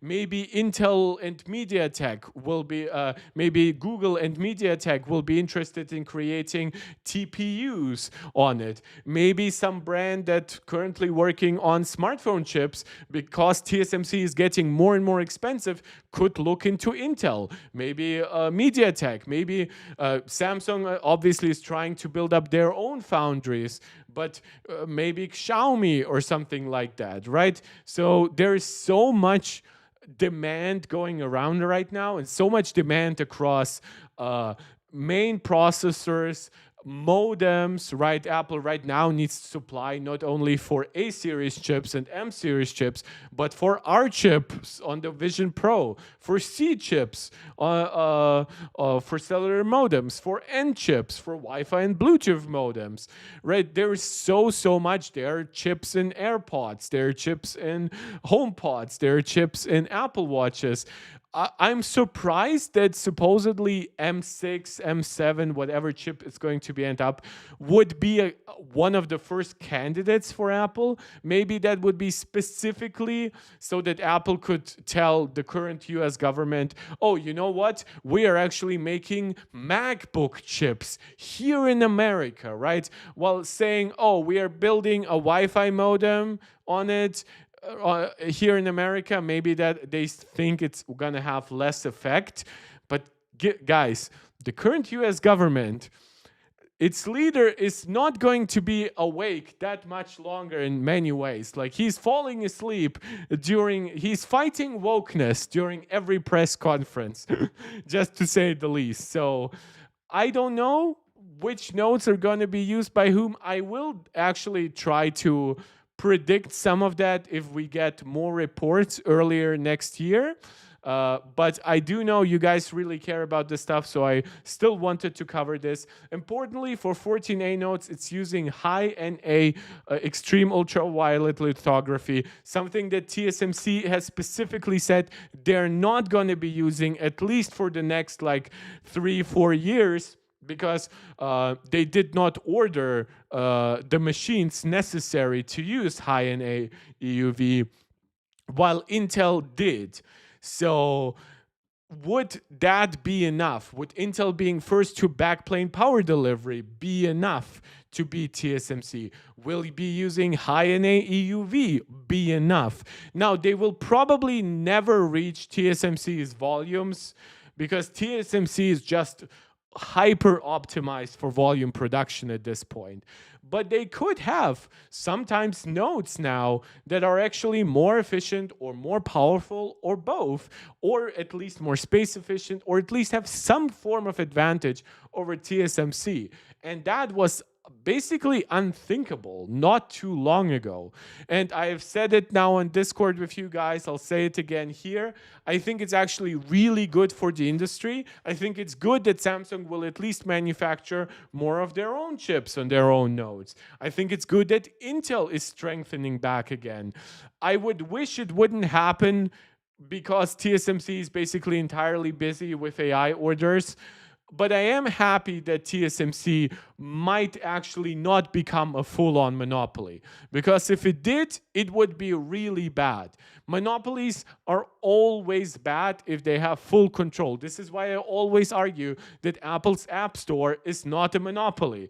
Because when you look at like how many other phones you can get to access other stores and side loading and everything like that, that's just not a monopoly.